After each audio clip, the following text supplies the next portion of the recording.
காலை நேரத்தில் உங்களுக்கு முன்பாக நிற்கும்படியாக கர்த்தர் எனக்கு ஒரு ஸ்லாக்கியத்தை தந்தபடினால் நான் கர்த்தரை நன்றியோடு ஸ்தோத்திரிக்கிறேன். I praise God because the Lord has given me an opportunity to stand before you in this evening.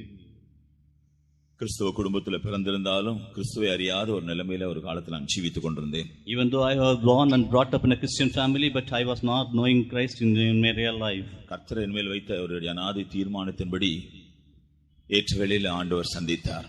But as per his everlasting determination, the Lord God had met me one day. நான் ஒரு பாதிரியாருடைய குடும்பத்தை சேர்ந்தவன். I belong to a priest family. என் தகப்பனாருடைய தகப்பனாரும் என் தாயாருடைய தாத்தா இவர்கள் எல்லாரும் பாதிரிமார்கள். All my grandfather and in my mother's side also, they were all priests in the church. அப்படினால சபையில பெரிய செல்வாக்கோடும் மரியாதையோடும் நாங்கள் சிறு வயதில் காணப்பட்டோம். So in our young age that we had the honor and privilege in our church. பக்தியுள்ள குடும்பத்தை சேர்ந்திருந்தபடினாலே உலக பிரகாரமான தீய வழிகளில் போகாதபடி கர்த்தர் எங்களை பாதுகாத்தார். As I was brought up in a devout Christian family, the Lord God has preserved me so that I cannot go in the evil ways. பரலோகம் கிறிஸ்தவர்களுக்கு மாத்திரம் உரியது என்ற ஒரு மூட நம்பிக்கையில சிறு வயதில் காணப்பட்டேன். And I had a foolish thinking that heaven belongs to only the Christians. ஆனால் ஞாயிறு பள்ளியின் மூலமாக இந்த சத்தியத்தை குறித்து அறியக்கூடிய ஸ்லாக்கியத்தை எனக்கு கர்த்தர் கொடுத்தார். But as I was attending the Sunday school, the Lord gave me a privilege to know about the real truth of God. அப்பொழுதுதான் வேத வசனத்தை அறிந்து கொள்ளும்படியாக கர்த்தருடைய கண்களை திறந்தார். At the time the Lord God had opened my eyes of understanding to know the real word of God. கிறிஸ்துவ குடும்பத்தில் பிறந்திருந்தாலும் கர்த்தராகிய இயேசு கிறிஸ்துவை தனிப்பட்ட ஜீவியத்தில் அனுபவித்து பாவ மன்னிப்பு பெற்று ரட்சிப்பை பெற்றுக் கொண்டால் ஒழிய பரலோகத்துக்கு போக முடியாது என்கிற சத்தியத்தை விளங்கிக் கொண்டேன். And I came to understand the real truth of God, that even though we have been bought and brought up in a Christian family, but unless if we are forgiven for our sins and if we do not take the water baptism, then we cannot be a Christian, real Christian. சத்தியத்தை அறிந்த பின்பு அதற்கு கீழ்ப்படியாமல் இருக்க முடியவில்லை. And after knowing the truth, I was not able to disobey the truth. அப்படினாலும் சத்தியத்துக்கு கீழ்ப்படியும் பொழுது கர்த்தர் மேன்மேலும் ஆசீர்வதித்தார். So when I started to obey to the truth of God, the Lord God had blessed me again. ஞானஸ்நான சத்தியத்தை அறிந்து அதற்கு கீழ்ப்படிய கர்த்தர் உதவி செய்தார். And God helped me to understand the doctrine of water baptism, and He helped me to obey to it. நான் ஏற்கனவே சிறு வயதில் ஞானஸ்நானம் பெற்றிருந்தேன். And even though in my young age that I was baptized, சிறு வயதிலே நான் அதிக வியாதி உள்ளவனாக இருந்ததனால் என்னுடைய பெற்றோர் எனக்கு பூரண சுகம் கிடைத்த பிறகுதான் ஞானஸ்நானம் கொடுப்போம் என்று அவர்கள் தீர்மானம் பண்ணியிருந்தார்கள். As I was very sick in my young age, the parents had determined that only after being healed completely that we will be giving the water baptism. அப்படினால சிறு குழந்தைகளுக்கு ஞானஸ்நானம் கொடுக்கவில்லை. என்னுடைய வியாதிகள் எல்லாம் சுகமடைந்து 4 வயது இருக்கும் பொழுது நான் நடந்து சென்று போகிற வேலை அப்படிதான் எனக்கு ஞானஸ்நானம் கொடுத்ததாக சொன்னார்கள். So when I was a small baby, I was not given the baptism, but when I became old, by 4 years old, I went by walk and I took the baptism. ஆனாலும் ஞானஸ்நான சத்தியத்தை குறித்து கர்த்தர் தெளிவாக பேசின பொழுது அதெல்லாம் போய் அது உண்மையல்ல என்றது விளங்கி சத்தியத்துக்கு கீழ்ப்படிந்தேன். But when I came to know about the real doctrine of the water baptism, then again I obeyed to the water baptism. கர்த்தர் அவருடைய வாக்குத்தத்தத்தில் உண்மையுள்ளவராக என்னை பரிசுத்தாவினால் அபிஷேகித்தார். God being faithful in His promises, that He anointed me with the Holy Spirit. இந்த ஐக்கியத்தில் விதமாக கடந்து வந்த பொழுது என்னை குறித்து அவருடைய நோக்கத்தை கர்த்தர் என்னோடு பேசினார். When I came to this fellowship, the Lord God has spoken with me about the purpose concerning me. கர்த்தரை சேவிக்கக்கூடிய ஒரு ஊழியராக இருக்கும்படி என்னை கர்த்தர் முன்குறித்ததை குறித்து வெளிப்படுத்தினார். And God had predetermined me that, and He revealed me of my purpose, that I should be a servant of God in this ministry. இந்த ஊழியத்துக்குரியதான இந்த உன்னதமான அழைப்பை கர்த்தர் எனக்கு தந்தார். And the Lord God gave me the heavenly calling to do this heavenly ministry. கீழ்ப்படிந்து நான் என்னை ஒப்புக்கொடுத்தேன். And I obeyed and I surrendered for this ministry. அதன் பின்புதான் என்னுடைய கிறிஸ்தவ வாழ்க்கையிலே போராட்டங்கள் ஆரம்பித்தன. But after that only struggles that started to come up in my Christian life. வீட்டார் மற்ற சமுதாயத்தை சேர்ந்தவர்கள் அப்படினால இதை கடுமையாக எதிர்த்தார்கள். As all my relatives and my household people, as they were belong to the church, other church, and they opposed me very greatly. நான் ஊழியத்துக்கு போக முடியாத நிலைமை இருந்தது. And I was not able to go for the ministry. அழைத்த தேவன் உண்மையிலவர் என்பதை நிரூபிக்கும்படியாக எல்லா தடைகளையும் மாற்றி ஏற்ற வேளையிலே கர்த்தருடைய ஊழியத்திற்கு வந்து சேர உதவி செய்தார். But all these hurdles that it became true that the Lord who called me true, so He helped me to come to the ministry. கர்த்தருடைய வீட்டிலே கர்த்தருடைய ஊழியர்களோடும் கர்த்தருடைய ஜனங்களோடும் பரலோக சந்தோஷத்தை அனுபவிக்க கடந்த நாட்கள் எல்லாம் கர்த்தர் எனக்கு உதவி செய்ததற்காக நான் மிகவும் நன்றியுள்ளவனாக கர்த்தரை துதிக்கிறேன். And I praise God with the gratitude that being in the faith home, being with the heavenly people, being with the people of God, and being with the servants of God, and to do the ministry here. பழைய மூட நம்பிக்கையிலிருந்தும் குருட்டாட்டத்திலிருந்து கர்த்தர் என்னை விடுதலையாக்கினதற்காக கர்த்தரை ஸ்தோத்திரிக்கிறேன். And I praise God that the foolish hope, from the foolish hope and from the blindness that the Lord God had delivered me. பிரியமானவர்களே, நம்முடைய சபையோ நம்முடைய பாரம்பரியங்களோ நாம மேன்மை பாராட்டி கொண்டிருக்கிற மற்ற சடங்காச்சாரங்களோ நம்மை ரட்சிக்க முடியாது, நம்மை பரலோகத்துக்கும் கொண்டு போக முடியாது. Beloved people, the church or all the rudimental things that we do follow, all our traditions cannot save us and it cannot lead us to heaven. இயேசு சொன்னார், நானே வழியும் சத்தியமும் ஜீவனுமா இருக்கிறேன். Jesus said that I am the life and I am the truth and I am the way. நம்முடைய ஜீவியத்திலே வழியாக இருக்கிற இயேசுவை அறிந்து கொள்ளாவிட்டால், in our life the Lord Jesus who is the way, if we do not able to understand his ways, சத்தியமும் ஜீவனுமா இருக்கிற அவர் அனுபவித்து சத்தியத்தை அறிந்து கொண்டு அந்த ஜீவனை பெற்றுக்கொள்ளாவிட்டால், and if we do not know, if we do not experience the life and the truth which is in Jesus, அவர் சொன்னார், என்னை அல்லாமல் ஒருவனும் பிதாவினிடத்தில் வரான். he said that without me no one can come unto my Father. அவரை நம்முடைய தனிப்பட்ட ஜீவியத்திலே அனுபவிக்காத பட்சத்தில் பரலோக ராஜ்யத்துக்கு போறது கூடாத காரியம். If we do not Jesus in our personal life, it is very impossible to go to heaven. அப்படினாலே இந்த நாட்டிலும் கூட கர்த்தர் அவரை அறிந்து கொள்ள, சத்தியத்தை அறிந்து கொள்ள கூட எப்படிப்பட்ட ஒரு சந்தர்ப்பத்தை தந்ததற்காக நான் கர்த்தரை ஸ்தோத்திரிக்கிறேன். So again I do praise God that the Lord God has given me another opportunity to know about him. இந்த நாட்டில் கர்த்தர் நமக்கு தருகிற கிருபைக்கு ஏற்றபடி கர்த்தருடைய வசனத்தை தியானிக்கக்கூடிய சந்தர்ப்பத்தை கர்த்தர் தந்திருக்கிறார். According to the grace of God, the Lord God has given us the opportunities to meditate the words of God. அப்படினாலே நாம் கர்த்தருடைய வசனத்தின் வெளிச்சத்தினால் பிரகாசமடைந்து பரலோக ராஜ்யத்தை சுதந்திரிக்க நாம் ஆயத்தப்பட வேண்டும் என்ற ஒரே ஒரு நோக்கம் தான் இந்த கூட்டங்கள், நோக்கத்தோடு தான் இந்த கூட்டங்கள் ஆயத்தமாக்கப்பட்டுள்ளது. The purpose of this gospel meeting is that somehow that we should be enlightened and we should be enlightened by the word of God and we should be prepared to go to heaven. ஆகவே ஜெபத்துடன் இந்த நாட்டில் நாம் கர்த்தருடைய வசனத்தை நாம் கேட்போம், நாம் தியானிப்போம். ஆண்டவர் நம்முடைய ஜீவியத்தில் பெரிய காரியங்களை செய்வார். So let us hear the word of God and let us observe the word of God with the prayers and surely the Lord will bless us. கர்த்தருக்கு ஸ்தோத்திரம். Praise the Lord. நம்முடைய தியானத்திற்காக யோபின் புத்தகம் 24ஆம் அதிகாரம் 1ஆம் வசனத்தை நாம் படிப்போம். For the meditation, let us take Job the 24th chapter, the first verse.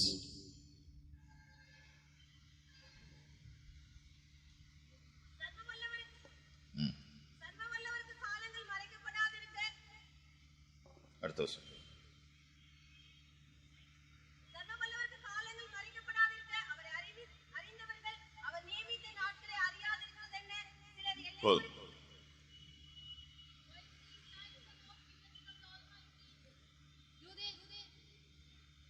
சர்வ வல்லவருக்கு காலங்கள் மறைக்கப்படாமல் இருக்க அவர் மனுஷனுக்கு நியமித்த நாட்களை மனுஷன் அறியாமல் இருக்கிறது எப்படி? Why is seeing times are not hidden from the Almighty? Do they not that know him not see his days? மனசாட்சி காலத்துல ஜீவித்திருந்தாலும் இந்த யோப் என்ற பரிசுத்தவானுக்கு ஒரு பெரிய வெளிப்படுத்தல் இருந்தது. Even though Job had lived in the dispensation of the conscious spirit, but he had a great revelation with him. அவன் சொல்லுகிறான், தேவன் மனுஷனுக்காக சில நாட்களை நியமித்திருக்கிறார். He said here that the Lord God hath appointed times for man. அதை மனுஷன் அறியாமல் இருந்தால் எப்படி? If a man is not able to understand it, then how it is? தேவன் மனுஷனுக்காக நியமித்த நாட்களை அறிந்து கொள்ள வேண்டும் என்று இந்த பரிசுத்தவான் வலியுறுத்துகிறார். Here the saint of God, he emphasizes that the man should know that the times are appointed by God for him. சாதாரணமாக நாம் நம்முடைய வாழ்க்கையை கவனித்தால், நாம் நம்முடைய குடும்பத்தாருக்காக, நம்முடைய வீட்டு பிள்ளைகளுக்காக, மற்றவர்களுக்காக நாம் அநேக காரியங்களை பிளான் பண்றோம். In our own life we do see that we are planning many things for our own self and for our own family and for all the other things. இந்த நாட்டில் அரசாங்கம் கூட அப்படிப்பட்ட பல திட்டங்களை எல்லாம் உருவாக்கி மனுஷர் அந்த காரியத்தில் உற்சாகப்படுத்துகிறது. Even the government is announcing many plans and so that they are asking the people to follow it. இப்படிப்பட்ட அந்த திட்டங்களை எல்லாம் அவர்கள் அறிவிக்கிறதுடைய நோக்கம் என்ன? What is the purpose that they do proclaim all the plans to the people? இந்த உலகத்துல மனுஷனுடைய வாழ்க்கை ஒரு நல்ல நிலைமையில காணப்படும்படியாகத்தான். Because only in this world that the man should live a very peaceable life. ஆனபடினாலே அந்த திட்டங்களின்படி அவன் எல்லா காரியங்களையும் ஆயத்தப்படுத்தி அதற்கேற்றபடி தன்னை ஆயத்தப்படுத்திக் கொள்வதன் மூலமாக இந்த உலக வாழ்க்கை மனுஷனுக்கு ஒரு ஆசீர்வாதமாக இருக்க வேண்டும் என்பதுதான் அதனுடைய நோக்கம். And it is the purpose of the plans that the worldly life for the man should be a blessed one.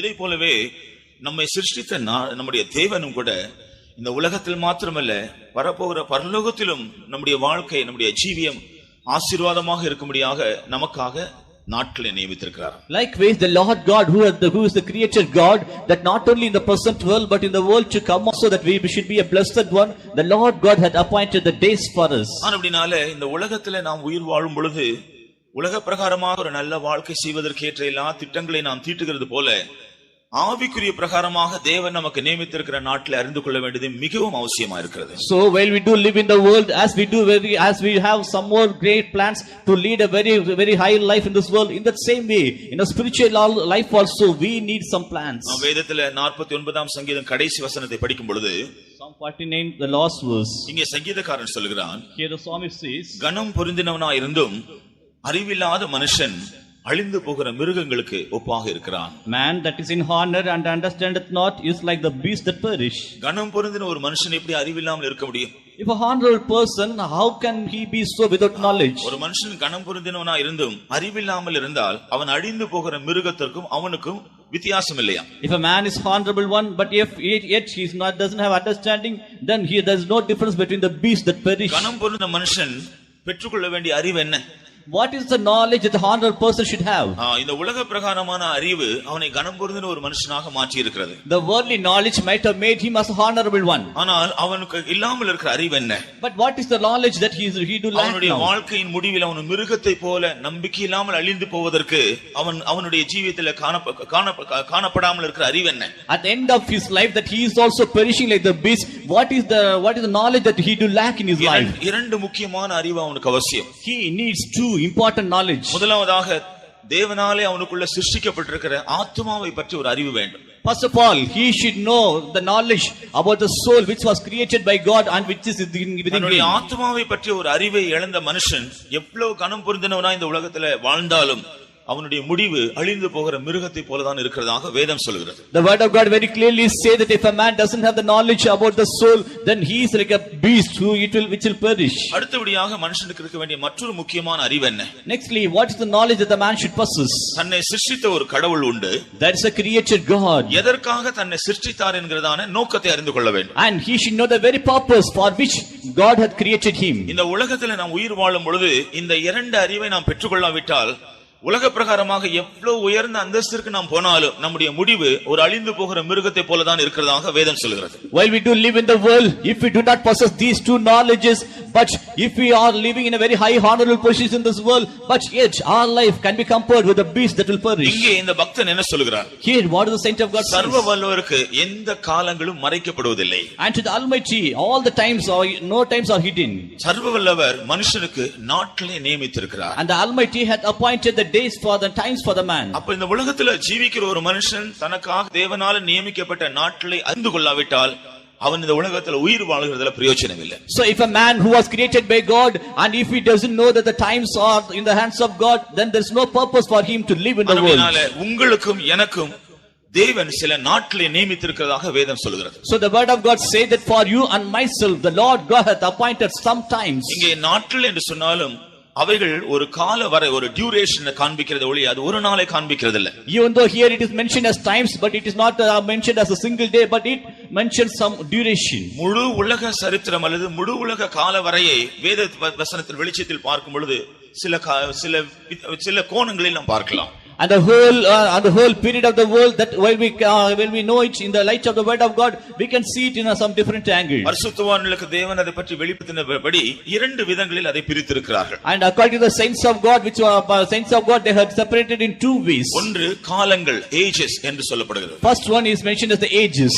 அவைகள் ஏழு காலங்கள் இருக்கிறதாக வேத சரித்திரம் முழுவதிலும் நாம் பார்க்கலாம். And if we read the whole Bible, there are seven dispensations. கர்த்தருக்கு ஸ்தோத்திரம். Glory be to God. அவைகளை குறித்து நாம் பார்த்தால், and when we look into this, முதலாவதாக முந்தின நித்தியம். First of all, the former eternity. அடுத்தபடியாக தூதர்களின் காலம். Secondly, the dispensation of angels. மூன்றாவதாக அறியாமையின் காலம். Thirdly, the period of ignorance. நான்காவதாக பூர்வ கால உலகம். Fourthly, the ancient world. ஐந்தாவதாக இக்கால பொல்லாத பிரபஞ்சம். Fifthly, the present and wicked evil world. ஆறாவதாக இனி வரும் உலகம். Sixthly, the world which is to come. ஏழாவதாக பிந்தின நித்தியம். Seventhly, the later eternity. முந்தின நித்தியம் என்று சொன்னால் என்ன? What do we mean by the former eternity? இந்த உலகம் சிருஷ்டிக்கப்படுவதற்கு முன்பாக மற்ற காணக்கூடிய எவைகளும் சிருஷ்டிக்கப்படுவதற்கு முன்பாக தேவன் இருக்கிறார். Before the world was created, before the things which we do see now, before it was created, God was there. நாம் எல்லாரும் சிருஷ்டிக்கப்பட்டவர்கள், ஆனால் தேவன் சிருஷ்டிக்கப்பட்டவர் அல்ல. அவர் ஆரம்பத்திலிருந்தே இருக்கிறார். We were all the created beings, but the Lord God was not created. He is from the beginning. அப்படினால் ஆரம்பத்தில் இருக்கிறதான தேவன் இருந்த காலம், தேவனுடைய அந்த பகுதி முந்தின நித்தியம் என்று சொல்லப்படுகிறது. So the dispensation in which God lived, it is called as the former eternity. இந்த முந்தின நித்தியத்திலே திரியேக தேவன், பிதா, குமாரன், பரிசுத்த ஆவியானவர் காணப்படுகிறார்கள். In this former eternity, the triune God the Father and Son and the Holy Ghost can be seen. முந்தின நித்தியத்தில் அவர்கள் என்னவெல்லாம் செய்தார்கள் என்கிறதை குறிப்பதுதான் இந்த முந்தின நித்தியம், இந்த காலம். What the triune God did in the former eternity, that is called as the former eternity. அடுத்தபடியாக தூதர்களின் காலம் என்று சொல்லப்படுகிறது. Nextly, the dispensation of angels. தேவன் முதலாக தூதர்களை தான் சிருஷ்டித்தார். First of all, the Lord God had created the angels. அதன் பின்பு இந்த உலகத்தை சிருஷ்டித்தார். After that, He created this world. அதன் பின்பு எல்லாம் மனுஷனை சிருஷ்டித்தார். After that, He created the man. கர்த்தருக்கு ஸ்தோத்திரம். Glory be to God. தூதர்கள் தேவனாலே பல நோக்கங்களுக்காக சிருஷ்டிக்கப்பட்டார்கள். And angels were created by God for many different purposes. இவைகளை பற்றி விவரிக்கிற காலம் தான் தூதர்களின் காலம். And the period in which the duration of them is called the period of the angels. அதன் பின்பு அறியாமையின் காலம் என்று சொல்லப்படுகிறது. After the period of ignorance. தேவன் மனுஷனை சிருஷ்டித்த பின்பு, when after God had created the man, மனுஷன் பிசாசினால் வஞ்சிக்கப்பட்டு பாவம் செய்யும் வரையில் இருந்த அந்த காலம் தான் அறியாமையின் காலம். Till the man is deceived by the devil, that period is called the period of ignorance. அந்த நாட்டில் மனுஷன் பாவத்தை அறியவில்லை. In those days, man was not knowing any sin. எந்த தீமையும் அறியவில்லை. He doesn't know any wicked things. தேவனுடைய சாயலின்படியும் அவருடைய ரூபத்தின்படியும் சிருஷ்டிக்கப்பட்டு அவன் எல்லா தேவனுடைய ஆசீர்வாதங்களை அனுபவித்துக் கொண்டிருந்தான். And he was a man who was created in the image and likeness of God, and he was enjoying all the blessings of God. தேவன் தான் சிருஷ்டித்த எல்லாவற்றையும் ஆளுகை செய்ய வேண்டும் என்று அவனுக்கு சொல்லியிருந்தார். ஆகவே எல்லா காரியங்களின் மேல் அவன் ஆளுகை செய்து கொண்டிருந்தான். And God had commanded the man to have dominion over all the created things, so he had the dominion over all the things. இதுதான் அறியாமையின் காலம் என்று சொல்லப்படுகிறது. That is the period of ignorance. அதன் பின்பு பூர்வ கால உலகம் என்ற ஒரு அந்த காலம் ஆரம்பிக்கிறது. After that, only after that, the ancient world. இந்த பூர்வ கால உலகம் என்று சொல்வது மனுஷன் பாவம் செய்து விழுந்த பின்பு துவங்குகிறது. And after the ancient world starts from the day when the man had deceived by the devil and he had committed the sin. அது அந்த மனுஷன் விழுந்து போன காலத்திலிருந்து நோவாவின் நாட்டில் உண்டான பேழையினால் முழு உலகம் அழிக்கப்பட்டது வரையில் இருக்கிறதான காலம் தான் பூர்வ கால உலகம். From the day the man had committed the sin, from the days of Noah's flood, it was called as the period of ignorance. மனுஷனுடைய பாவத்தின் மிகுதியினாலே தான் தேவன் முதலாக இந்த பூமியை ஜலத்தினாலே அழித்தார். Because of the wickedness of man, the Lord God had destroyed the world with the flood. அதிலே ஒரே ஒரு குடும்பத்தார் மாத்திரம் பாதுகாக்கப்பட்டு அவர்கள் மூலமாக மறுபடியும் இந்த பூமியிலே சந்ததிகள் வந்தன. But in that only one family was preserved, and through them all the generations had followed in the world. ஆனாலும் பாவம் ஓயவில்லை. Yes, man, the sin had not ceased. மறுபடியும் மனுஷனுடைய பாவம் தொடர்ந்து கொண்டே தான் வந்தது. Again sin was following the man. ஆகையால தான் அந்த பூர்வ கால உலகம், அந்த பூர்வ கால உலகத்திற்கு பின்பு வந்திருக்கிற காலம் இந்த இக்காலத்தில் காணப்படுகிற பொல்லாத பிரபஞ்சம் என்று சொல்லப்படுகிறது. So the world, the evil wicked world, now we see it is the world which has come after the ancient world. நோவாவினுடைய ஜலப்பிரளயத்திற்கு பின்பு துவங்குகிற இந்த காலம் இரண்டாம் உபத்திரவ காலத்தின் முடிவு வரையிலும் இந்த காலம் காணப்படுகிறது. It starts from the period after the Noah's flood, and it will be from till the day after the second up to the second tribulation period. நாம் இப்பொழுது காணப்படுகிறது இந்த கால பொல்லாத பிரபஞ்சம் தான். Now we live in this wicked world. பிரபஞ்சம் என்று தமிழில் சொன்னா அது உலகம். And it is called as the wicked world or the wicked dispensation. நாம் இப்பொழுது ஒரு பொல்லாத உலகத்தில் ஜீவிக்கிறோம். Now we are living in the wicked world. பாவமும் அக்கிரமம் பெருகி இருக்கிற உலகத்தில் தான் நாம் ஜீவிக்கிறோம். Now we are living in the world where the iniquities and sins are abounding. ஆனால் இந்த உலகத்திற்கு இந்த காலத்துக்கு சீக்கிரம் ஒரு முடிவு வரப்போகிறது. But surely there will be an end for this world. கர்த்தருக்கு ஸ்தோத்திரம். Praise the Lord. அதன் பின்பு இன்னும் ஒரு உலகத்தை தேவன் சிருஷ்டிக்கிறார். After that the Lord will create another world. அது 1000 வருஷ அரசாட்சி என்று சொல்லப்படுகிறது. That we call as the period of millennium. கர்த்தருடைய வருகையில் எடுத்துக்கொள்ளப்படுற எல்லா பரிசுத்தவான்கள் இயேசு கிறிஸ்துவோடு கூட இதே உலகில் 1000 வருஷம் ஆளுகை செய்வார்கள். All the saints of God who will be caught up in the second coming of the Lord, they will be coming back to the same world, and for 1000 years that they will be reigning in the world. இதுவரையிலும் இந்த உலகத்தில் காணப்பட்ட எல்லா தீமைகள் நீக்கப்பட்ட Eden தோட்டத்தில் எப்படிப்பட்ட ஒரு அறியாமையின் காலத்தில் மனுஷன் ஜீவித்தான் அப்படிப்பட்ட ஆசீர்வதிக்கப்பட்ட அனுபவம் அப்பொழுது காணப்படும். And all the wickedness and all the iniquities in the world will be removed, and how the man enjoyed all the privileges and the blessings in the Garden of Eden, in the same way man will live in the period of millennium. ஆகையால் தான் அது இனி வரப்போகிற உலகம் என்று சொல்லப்படுகிறது. So it is being called as the world which is to come. 1000 வருஷ அரசாட்சியோடு அந்த காலம் முடிவடைகிறது. And with the millennium period it will come to an end. அதன் பின்பு பிந்தின நித்தியம் என்ற ஒரு காலம். After that the later eternity. அதுதான் தேவன் நித்திய ராஜ்யத்தை ஸ்தாபிக்கிற காலம். That is the period in which the Lord will establish the eternal kingdom. அதற்கு முடிவே இல்லை. There will be no end for this. நாம் ஏற்கனவே கவனித்தது போல இந்த உலகத்தில் ஜீவிக்கும் பொழுது ஆத்மாவை பற்றி அறிந்து கொண்டு தேவனை பற்றி அறிந்து கொண்டு தங்களுடைய காலத்தை ஆதாயப்படுத்துகிறவர்கள் பிந்தின நித்தியத்திலே தேவனுடைய ராஜ்யத்திலே காணப்படுவார். As we have already meditated, the person that who has earned the soul, and they will be living in the later eternity to come. பிந்தின நித்தியத்திலே 2 இடங்கள் உண்டு. In the later eternity there will be 2 places. ஒன்று பரலோகம். First one is the heaven. மற்றொன்று நரகம். Second one is the hell. நித்தியம் என்று சொல்லி இருக்கிறதுனால இந்த இரண்டு இடங்களுக்குமே முடிவில்லை. So as it is mentioned as eternity, there will be no end for these two places. தேவனுடைய கிருபையினாலே நாம் பரலோகத்துக்கு போகக்கூடிய ஸ்லாக்கியம் கிடைத்தா பரலோக ராஜ்யத்தில் நாம் என்றென்றைக்கும் காணப்படுவோம், முடிவில்லாத நாட்கள் காணப்படும். But by the grace of God, if we have the grace of God, we can go to heaven and we will be for the endless time, forever we will be in heaven. ஆனால் தேவன் நமக்கு தருகிற காலத்தை வீணாக்கி விட்டு, but if we make all the times vain, கிருபையை வீணாக்கி விட்டு, and if we lose the grace, சத்தியத்தை ஏற்றுக்கொள்ள மனதில்லாமல் இருந்து, and if we do not have the mind to accept the truth, குருட்டாட்டத்தில் தொடர்ந்து ஜீவித்து மரிக்கிற மனுஷர் தங்களுடைய பிந்தின நித்தியத்தை நரகத்தில் செலவழிப்பார்கள். those who do continue their life in the blindness, they will be entering into the hell and they will be there forever. இயேசு சொன்னார், அவருடைய அங்கே அக்கினி அவியாது, அவருடைய புழு சாகாது.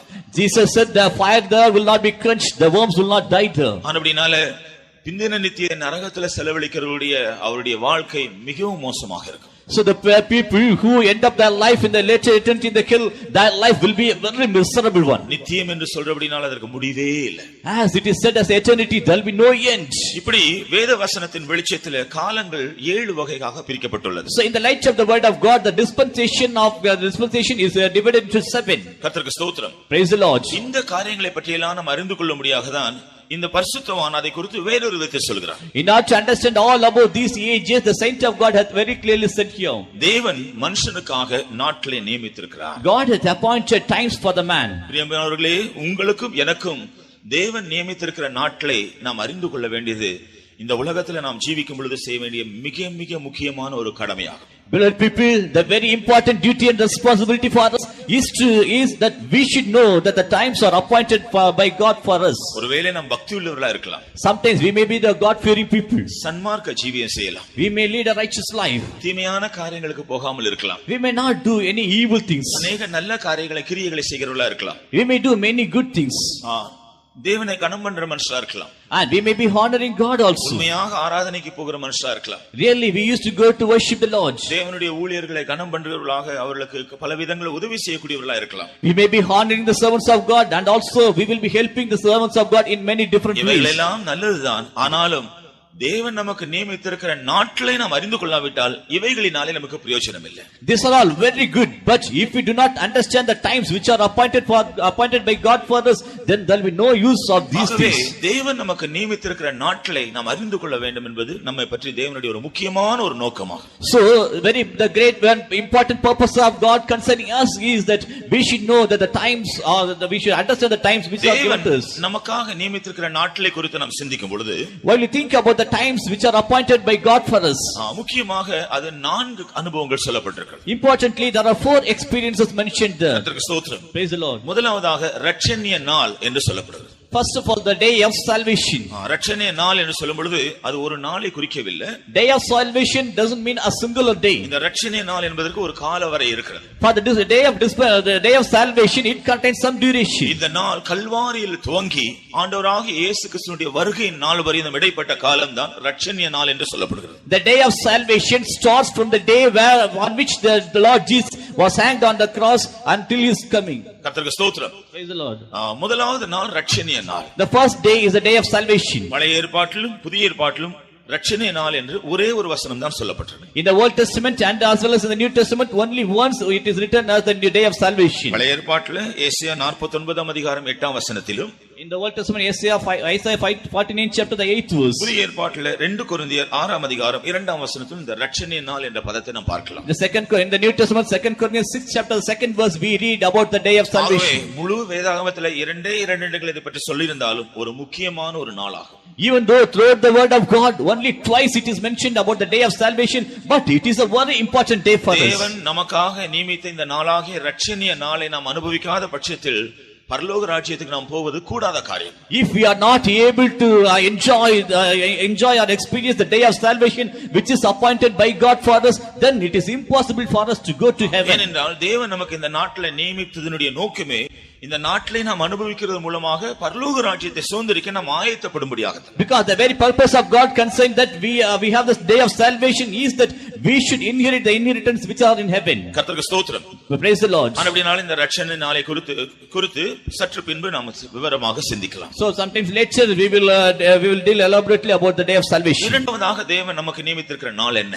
Secondly, what is the day appointed by God for us? கிறிஸ்துவின் நாள். It is the day of Christ. கர்த்தருக்கு ஸ்தோத்திரம். Praise the Lord. மறுபடியுமாக கிறிஸ்துவின் நாள் என்று சொல்வது ஒரு விதத்திலே ஆண்டவராகிய இயேசு கிறிஸ்துவினுடைய ரகசிய வருகை முக்கியமாய் காண்பிக்கிறது. Again, day of Christ signifies the secret advent of the Lord Jesus. ஆனாலும் இந்த கிறிஸ்துவின் நாள் என்று சொல்வதும் கூட கல்வாரியில் துவங்கி இரண்டாம் உபத்திரவ காலம் முடிவடையும் வரையிலும் அல்லது 1000 வருஷ அரசாட்சி காலம் வரையும் உள்ளதான நாளை காண்பிக்கிறது. The second day of Christ, the day of Christ starts from the day on which Jesus was hanged on the cross until the millennium period is over. இன்னும் சொல்லப்போனால் வெள்ளை சிங்காசன நியாயத்தீர்ப்பு அல்லது கடைசி நியாயத்தீர்ப்பு நாள் வரையிலும் கூட இந்த கிறிஸ்துவின் நாள் காணப்படுகிறது. Or the day of Christ will be continuing till the day of the white throne judgment. ஏனென்றால் இந்த கிருபையின் காலத்தை இயேசு கிறிஸ்து மூலமாய் நாம் ரட்சிப்பை பெறுகிறோம். Because during the dispensation of grace that we receive salvation through grace, through Jesus. அவருடைய கிருபையினாலே அவருடைய ரகசிய வருகையில் நாம் எடுத்துக்கொள்ளப்பட போகிறோம்.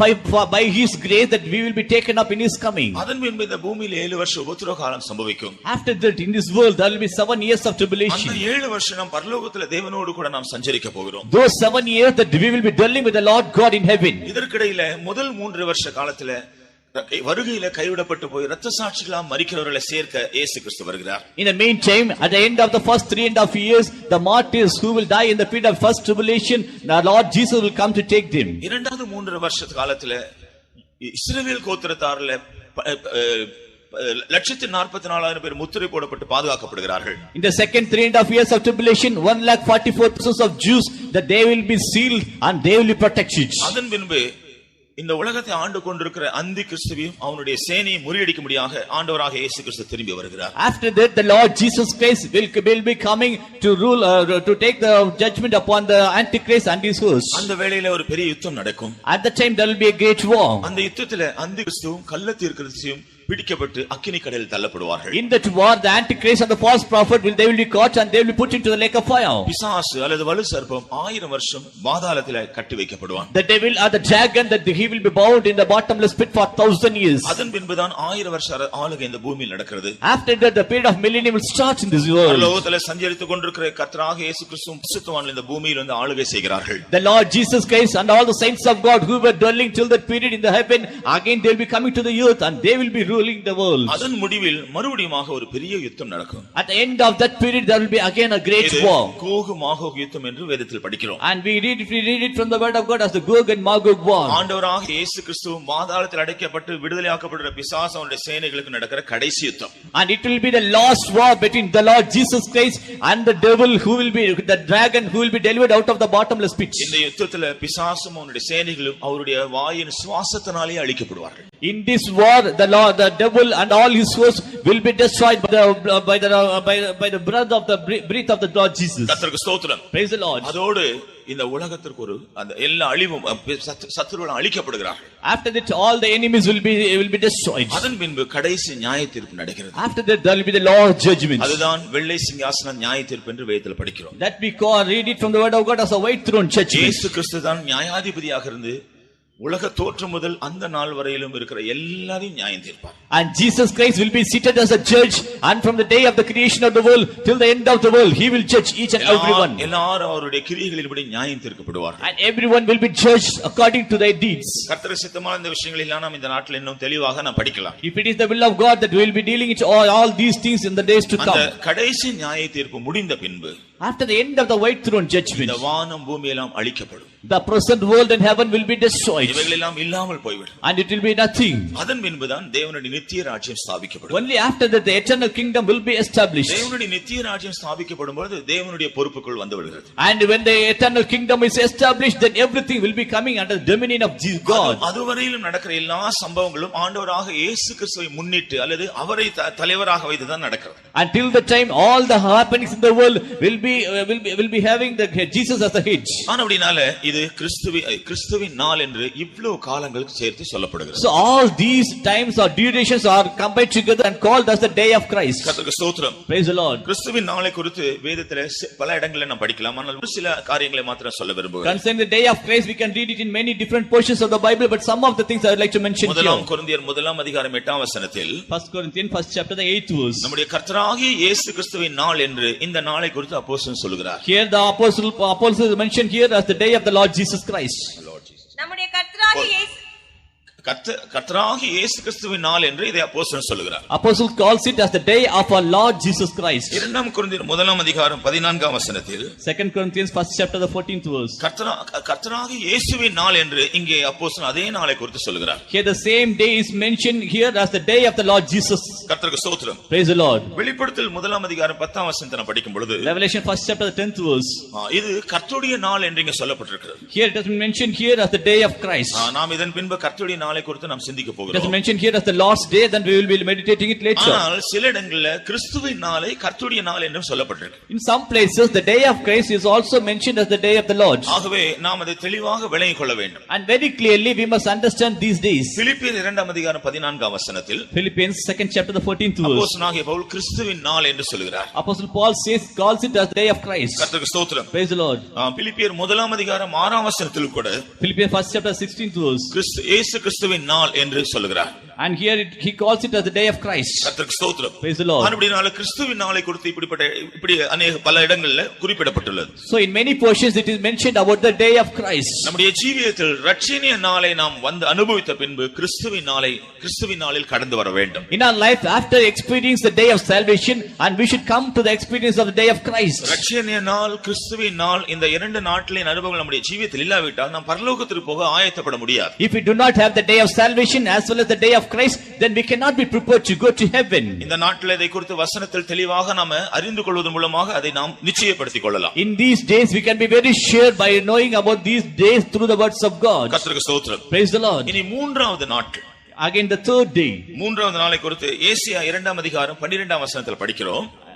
Isaiah 2nd chapter 12th verse. இது கர்த்தருடைய நாள் என்று சொல்லப்படுகிறது. It has been mentioned as the day of the Lord. கர்த்தருக்கு ஸ்தோத்திரம். Praise the Lord. இந்த கர்த்தருடைய நாள் என்று சொல்வது கர்த்தராகிய இயேசு கிறிஸ்துவினுடைய ரகசிய வருகைக்கு பின்பு இந்த பூமியிலே சம்பவிக்க போகிற 7 வருஷ உபத்திரவ காலத்தை காண்பிக்கிறது. Here the day of the Lord signifies the 7 years of tribulation, period of tribulation which will come after the second coming of the Lord Jesus. இயேசு கிறிஸ்து அவருடைய ரகசிய வருகை முடிந்த அடுத்த நிமிஷம் இந்த நாள் துவங்கும். Immediately after the next moment after the advent of Jesus Christ, this day will start. நாம் இரட்சணிய நாளை குறித்து பார்த்தோம். அது எவ்வளவு நீண்ட ஒரு காலமா இருக்கிறது. And we see how long was the day of salvation. கிறிஸ்துவின் நாளை குறித்து நாம் பார்க்கும்போது அது ஒரு நீண்ட ஒரு காலமா இருக்கிறது. Even when we think about the day of Christ also, it was also for a long period. ஆனால் கர்த்தருடைய நாள் என்று சொல்வது 7 குறுகிய நாட்கள், குறுகிய வருஷம். But the day of the Lord it is only 7 years, only few years. கிறிஸ்துவின் நாள், இரட்சணிய நாள், இந்த காலம் ஏறக்குறைய 1000 வருஷங்களுக்கு அதிகமாக போகிறது.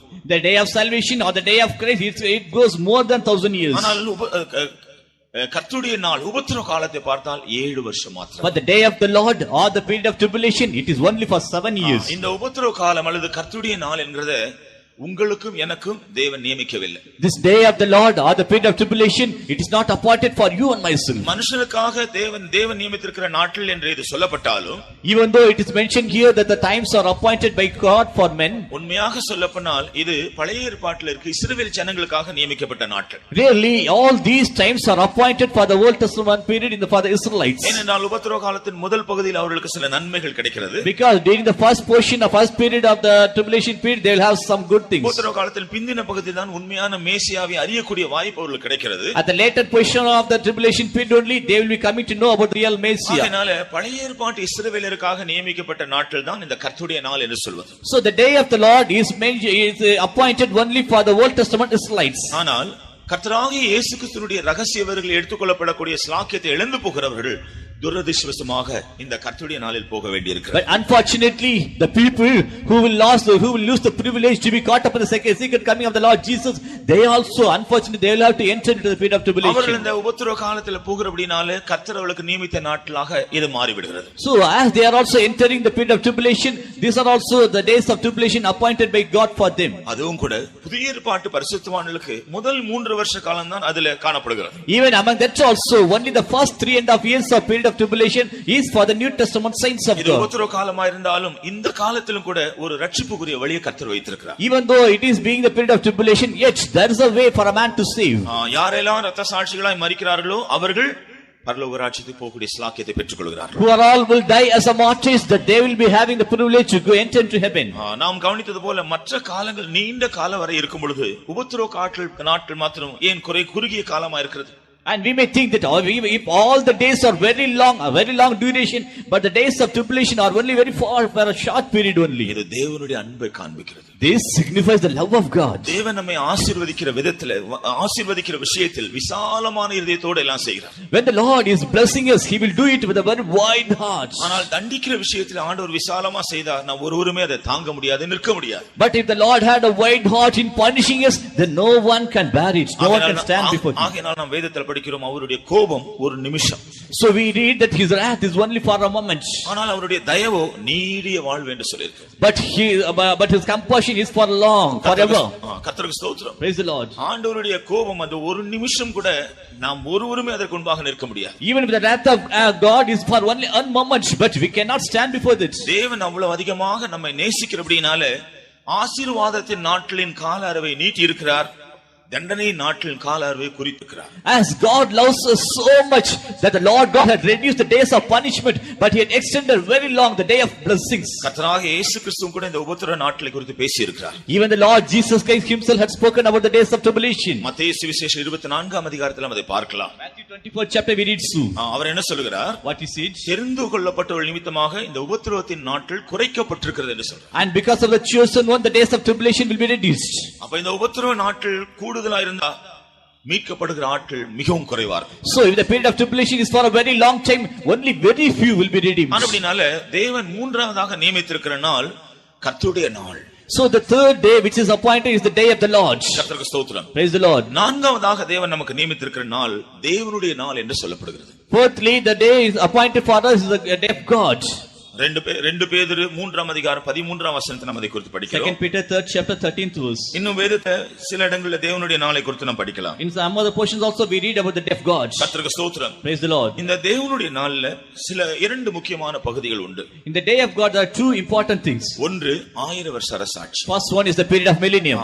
தேவன் இதற்கு எல்லா காரியங்களுக்கும் அவர் கர்த்தராகிய இயேசு கிறிஸ்துவுக்கு அதிகாரத்தை கொடுத்து எல்லாவற்றையும் அவர் செய்கிறார். And the Lord God has given every power and authority to the Lord Jesus, and He is doing everything. அதனால இந்த தேவனுடைய நாளின் முதல் பகுதி என்று சொல்வது 1000 வருஷ அரசாட்சியை காண்பிக்கிறது. So the day of God, the first portion signifies the period of millennium. இந்த தேவனுடைய நாளின் இரண்டாவது பகுதி தேவனுடைய நியாய தீர்ப்பின் நாளை காண்பிக்கிறது. The second portion of the day of God signifies the judgment of God. கர்த்தருக்கு ஸ்தோத்திரம். Praise the Lord. இரண்டாவது பகுதி நியாய தீர்ப்பு. And the second portion is the judgment. மூன்றாவது பகுதி And the third portion நித்தியம் ஸ்தாபிக்கப்படுகிறதை காண்பிக்கிறது. it signifies that the eternity will be established. அப்படினால இந்த எல்லா காரியங்களும், அதாவது 1000 வருஷ அரசாட்சியின் காலத்திலிருந்து நித்தியம் ஸ்தாபிக்கப்படும் வரையில் உள்ள காலம் தேவனுடைய நாள் என்று சொல்லப்படுகிறது. So from the period of the millennium until the kingdom of God is established, the duration is called as the day of God. சிலர் இந்த தேவனுடைய இந்த நாட்கள் தேவன் நியமித்திருக்கிற நாட்களை 5 நாட்கள் என்று சொல்லுகிறார்கள். Some people do they say they are dividing it as 5 days. அதாவது தேவனுடைய நாளை 1000 வருஷ அரசாட்சியாகவும் தேவனுடைய நியாய தீர்ப்பின் நாளை தனியாக ஒரு நாளாகவும் குறிப்பிட்டு பேசுகிறார். They are pointing out that the day of God is only the day of millennium, and the day of judgment is some other day. கர்த்தருக்கு ஸ்தோத்திரம். Praise the Lord. எப்படினாலும் சத்தியம் ஒன்றுதான். However it may be, but the truth is one. நாம் நமக்காக தேவன் நியமித்திருக்கிற நாட்களை அறிய வேண்டும், அனுபவிக்க வேண்டும். We should know the days which are appointed for us, and we should experience it. கர்த்தருக்கு ஸ்தோத்திரம். Praise the Lord. நாம் தேவனுடைய நாளை குறித்து, தேவன் நமக்காக நியமித்திருக்கிற நாட்களை குறித்து அறிந்து கொள்ள வேண்டியது அவசியம். And it is necessary for us to know about the times which are appointed by God for us. தேவன் நமக்காக முதலாவது நியமித்திருக்கிற நாள் ரட்சணிய நாள். The first day which God hath appointed for us is the day of salvation. நாம் 1 தீமோத்தேயு 2ஆம் அதிகாரம் 4ஆம் வசனத்தில் என்ன படிக்கிறோம்? 1 Timothy 2nd chapter the 4th verse. அப்போஸ்தலனாகிய பவுல் இங்கே சொல்கிறார், Here Apostle Paul says, எல்லா மனுஷரும் ரட்சிக்கப்படவும் சத்தியத்தை அறிகிற அறிவை அடையவும் தேவன் சித்தமாயிருக்கிறார்.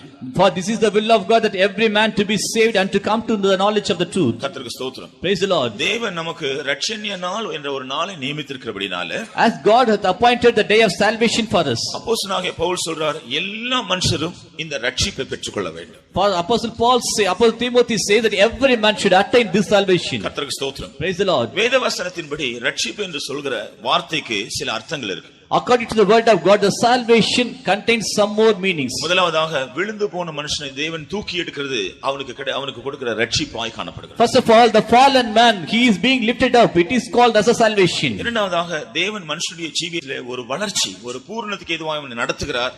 அவன் ரட்சிப்புக்கு ஏதுவாய் முன்னேறி செல்கிறான் என்று சொல்லப்படுகிறது. Secondly, God is leading a person to perfection and he is also growing in salvation. It is the second thing. மூன்றாவதாக தேவன் மனுஷனை போல மனுஷனுடைய காரியங்களில் அவசரப்படாமல் நீடிய பொறுமையுள்ளவராய் அவனுக்காய் காத்திருக்கிறார். இதுவும் கூட ஒரு ரட்சிப்பு என்று சொல்லப்படுகிறது. Thirdly, the Lord is having long suffering for the man, having long patience over the man. He is waiting for the man to be saved. நான்காவதாக மனுஷன் தேவனுக்காக வைத்திருக்கிற அந்த கடைசி நிறைவை, கடைசி பூரணத்தை அவன் பெற்றுக்கொள்வது ரட்சிப்பு என்று சொல்லப்படுகிறது. Fourthly, the last perfection which a man attains, it is also called salvation. ஐந்தாவதாக ரட்சிப்பு என்று சொல்லும் பொழுது மனுஷன் தேவனுடைய சித்தத்தின்படி கடந்து போக வேண்டிய சில ஆவிக்குரிய அனுபவங்கள் ரட்சிப்பு என்று சொல்லப்படுகிறது. Fifthly, the man who should go through some of the spiritual experiences which are appointed by the will of God, it is called as a salvation. சாதாரணமாக ஒருவர் ரட்சிக்கப்பட்டு விட்டார் என்று சொன்னா நாம் நினைக்கிறது என்னவென்றால் அவர்கள் பாவ மன்னிப்பு பெற்றிருக்கிறார்கள், அதுதான் நாம் நினைக்கிறோம். Ordinarily, if a man is saved, we think that his sins have been forgiven, so he is being saved. ரட்சிப்பு என்று சொல்லும் பொழுது அதுல 7 முக்கியமான அனுபவங்கள் அடங்கி இருக்கிறது. But salvation contains 7 important experiences. அதுல முதலாவது அனுபவம் தான் பாவ மன்னிப்பை பெற்றுக்கொள்வது. The first experience is the receiving the forgiveness of sin. அது மனம் திரும்புதல் என்று சொல்லப்படுகிறது. And we call it as repentance. பாவ மன்னிப்பை பெற்றுக்கொள்வது என்று சொல்லப்படுகிறது. And we receive the forgiveness of sin. ரட்சிக்கப்படுகிறோம் என்று அதை பற்றி சொல்லலாம். And we can say that we are saved. கர்த்தர் நமக்காக நியமித்திருக்கிற இந்த ரட்சணை நாள் என்று சொல்லும் பொழுது, while we speak about the day of salvation which is appointed by God for us, தேவன் நாம் ரட்சிக்கப்பட்டிருக்கிறோம் என்று சொன்னால் இந்த 7 அனுபவங்களை நாம் பெற வேண்டியது அவசியம். If we say that we are saved, then we must attain these 7 experiences. அப்படி இல்லாவிட்டா ரட்சிப்பின் அனுபவங்களில் படிகளில் நாம் கடந்து போகிற ஒரு ஆளாக இருக்கிறோம். Otherwise, still we are going in the steps of salvation. கர்த்தருக்கு ஸ்தோத்திரம். Praise the Lord. ஆனபடியால் ரட்சிப்புக்கு 7 படிகள் உள்ளன. So salvation contains 7 steps. அதுல முதலாவது படிதான் பாவ மன்னிப்பு. And the first step is the forgiveness of sin. பாவ மன்னிப்பு பெற்றுக்கொள்ள நாம் என்ன செய்ய வேண்டும்? To receive the forgiveness of sin, what should we do? நாம் தேவாலயத்திலே ஜெபம் பண்ண போன ஒரு ஆயக்காரனை குறித்து படிக்கிறோம். And we read about the publican who went to pray into the synagogue. அவன் தேவனுடைய ஆலயத்துக்கு சமீபம் வரும் பொழுது அவனுக்கு வர முடியல, தூரத்தில் நிற்கிறான். When he came to the temple of God, he could not come near. He was standing at afar. தன்னுடைய கண்களை வானத்திற்கு ஏறெடுக்க முடியவில்லை. Even he could not lift up his eyes to heaven. அவனுடைய இருதயம் குற்றமுள்ளவன் என்று அவனை தீர்க்கிறது தைரியம் இல்லை, மேலே வானத்தை நோக்கி பார்க்க. Because his conscience, his heart was pricking him that he was the wicked one, so he was not able to look unto heaven. தன்னுடைய மார்பில் அடித்துக் கொள்கிறான். And he was beating upon his breast. தன்னுடைய நிர்பந்தமான நிலைமை எண்ணி அவன் வேதனைப்படுகிறதை காண்பிக்கிறது. By thinking his miserable state that he was worrying more. கடைசியாக ஆண்டவரை நோக்கி ஒரு ஜெபம் செய்கிறான். At last he made a prayer unto the Lord. ஆண்டவரே, பாவியாகிய என் மேல் கிருபையாயிரும். Oh Lord, have mercy upon this sinner. இது அவன் ஆண்டவருடைய சந்நிதியில் செய்த அறிக்கையை காண்பிக்கிறது. This signifies the confession which he made in the presence of God. கர்த்தருக்கு ஸ்தோத்திரம். Praise the Lord. நாமும் கூட இந்த பாவ மன்னிப்பை அல்லது ரட்சிப்பின் முதலாவது படியை பெற வேண்டும் என்றால் நம்முடைய உண்டான நிலவரங்களை உணர்ந்து மனஸ்தாபப்பட்டு நாம் ஆண்டவரை நோக்கி கூப்பிட வேண்டும், அறிக்கை செய்ய வேண்டும். Even in our life too, that if we should attain the first step of salvation, first of all we must understand our real state and we should confess all our sins. உண்மையாக தேவ சமூகத்திலே நம்முடைய நிலவரங்களை ஆராய்ந்து பார்க்கும் பொழுது நம்முடைய உண்மையான நிலவரங்களை உணரும்படியாக அறியும்படியாக தேவன் நமக்கு உதவி செய்வார். Really, if we analyze all our state in the presence of God, then surely the Lord will help us to analyze analyze the state. நம்முடைய குறைவுகளை நாம் அறிந்து கொள்ளும் பொழுது அவைகளை மூடி மறைக்க பார்க்க கூடாது. While we come to know about all our shortcomings, we should not try to cover it up. அல்லது அதற்கு சில சாக்கு போக்குகளை சொல்லி அது நியாயம் என்று நீதிகரிக்க போக கூடாது. Or else we should not say some of the lame excuses and we should not judge that it is good. வேதத்தில் படிக்கிறோம், தன்னுடைய பாவங்களை மறைக்கிறவன் வாழ்வடைய மாட்டான். He that confesseth his sin will not prosper, the word of God says. யார் அதை அறிக்கை செய்து விட்டு விடுகிறானோ அவன் இரக்கம் பெறுவான். Whosoever confesseth and forsaketh, he will receive mercy of the Lord. நாம் இந்த பாவ மன்னிப்பை, இந்த இரக்கத்தை பெற்றுக்கொள்ள வேண்டும் என்றால் நம்முடைய ஜீவியத்திலே நம்முடைய குற்றங்களை குறித்து உணர்த்தப்படும் பொழுது மனஸ்தாபப்பட்டு அவைகளை அறிக்கை செய்ய வேண்டும். So in order to receive the mercy of God or salvation, first of all we should be pricked in the heart for all the sins and we should confess it first. அப்போஸ்தலனாகிய யோவான் என்ன சொல்கிறார்? Apostle John, what he said? நமக்கு பாவம் இல்லை என்று சொன்னால் நாம் நம்மை வஞ்சிக்கிறவர்களாக இருக்கிறோம். If we say within ourselves that we do not have any sin, then we are deceiving ourselves. நமக்குள் சத்தியம் இருக்காது. We will not have any truth in us. ஆனால் நம்முடைய பாவங்களை நாம் அறிக்கை செய்தால், But if we confess our sin, அவர் நம்முடைய பாவங்களை மன்னிப்பார். and he will forgive our sin. எல்லா அநியாயங்களையும் நீக்கி நம்மை கழுவுவார். He will remove all unrighteousness and he will wash us. அதற்கு அவர் உண்மையும் நீதியும் உள்ளவராய் இருக்கிறார். And he is just and faithful for this. கர்த்தருக்கு ஸ்தோத்திரம். Praise the Lord. அப்படினால ரட்சினை நாளுடைய அல்லது ரட்சிப்பினுடைய முதலாவது அனுபவம் பாவ மன்னிப்பை பெற்றுக்கொள்வது. So the first step in salvation is that we should have the forgiveness of sin. இவ்விதமாக நாம் நம்முடைய பாவங்களை அறிக்கை செய்து மன்னிக்கும் பொழுது, so when we are sins of பாவங்களை அறிக்கை செய்து நாம் விட்டுவிடும் பொழுது, while we confess our sin or forsake it, ஆண்டவராகிய இயேசு கிறிஸ்துவின் இரத்தம் நம்முடைய பாவங்களை நம்மை கழுவி நாம் பாவ மன்னிப்பை பெற்றுக்கொள்கிறோம். The blood of the Lord Jesus washes away from all our sins and we receive the forgiveness of sin. நாம் மற்றவர்களை மன்னிப்பதற்கும் தேவன் நம்மை மன்னிப்பதற்கும் ஒரு பெரிய வித்தியாசம் இருக்கு. There's a great difference between that we forgive that forgiving others and what the Lord forgives us. கர்த்தருக்கு ஸ்தோத்திரம். Praise the Lord. ஒருவேளை சில நிர்பந்தமான சூழ்நிலை நிமித்தம் நாம் மற்றவர்களை மன்னிக்கலாம். Sometimes because of some compelling circumstances we may forgive others. மனப்பூர்வமா மன்னிக்க மனசு இல்ல. We do not have the mind to forgive wholeheartedly. நெருக்கங்கள் வரும்பொழுது வேற வழி இல்லாம மன்னிக்கிறோம். But because of some compulsion that we may forgive others. அப்படி மன்னித்தால் என்ன செய்றோம்?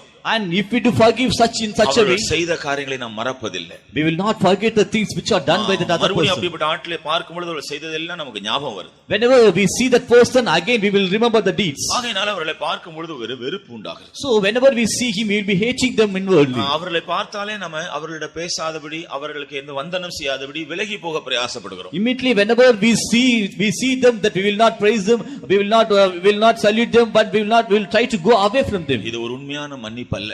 This is not the real forgiveness. ஆனால் தேவன் நம்மை மன்னிக்கும் பொழுது என்ன சம்பவிக்கிறது? But when the Lord forgives us, what will happen? வேதத்தில் நாம் அதை குறித்து படிக்கும் பொழுது In the word of God we will read soon. சில விசேஷமான அனுபவங்களை பார்க்கிறோம். Some precious experiences we read. சங்கீதக்காரன் சொல்கிறான். Psalmist says 103ஆம் சங்கீதம் 12ஆம் வசனத்துல, Psalm 103:12, கிழக்குக்கும் மேற்குக்கும் எவ்வளவு தூரமோ அவ்வளவு தூரமாக அவர் நம்முடைய பாவங்கள் அக்கிரமங்களை நம்மை விட்டு அகற்றி விட்டார். As far as the east is from the west, so far he hath removed our transgressions from us. நம்முடைய எல்லா அக்கிரமங்கள் பாவங்களை அவ்வளவு தூரமா நம்ம விட்டு அகற்றி விடுகிறார். All our sins and transgressions are removed so much. ஏசாயா தீர்க்கதரிசி சொல்லும் பொழுது, Isaiah the prophet had said, 38:17 வசனத்தில், Isaiah 38:7, அவர் நம்முடைய பாவங்களை எல்லாம் நம்முடைய முதுகுக்கு பின்னால் எறிந்து விட்டார். that he had thrown away all our sins and through the back. நம்முடைய முதுகுக்கு பின்னால் எறிந்து விட்டார்னு சொன்னா அதனுடைய அர்த்தம் என்ன? What is the reason? What do we understand that he has cast away all the sins? நாம் நம்முடைய முதுகை நாம் பார்க்க முடியாது. We cannot see our back. கண்ணாடியில போய் முதுகை பார்க்கலாம், மற்றபடி நாம் நம்முடைய முதுகை பார்க்க முடியாது. And we can see the back at the mirror, but otherwise we cannot see the back. தேவன் இனி நம்முடைய பாவங்களை நாம் பாராதபடிக்கு அவைகளை எல்லாம் தள்ளி விடுகிறார். அதான் அர்த்தம். So no more the Lord will remember our sins, that he is throwing it away back.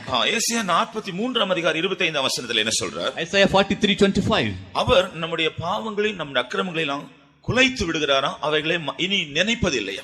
He blotteth out thy transgression for mine own sake, and he will not remember our sins.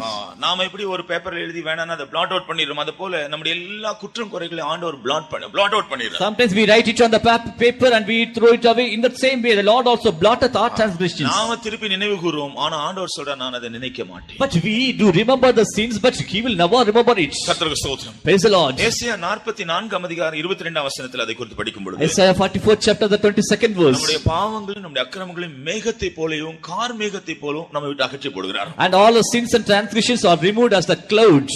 மேகங்களை நாம் பார்க்கிறோம், and we see the clouds, car மேகங்களை பார்க்கிறோம், and we see the thick clouds also. எப்போதும் அவைகள் வானத்தில் இருப்பதில்லை. Always it will not be in the sky.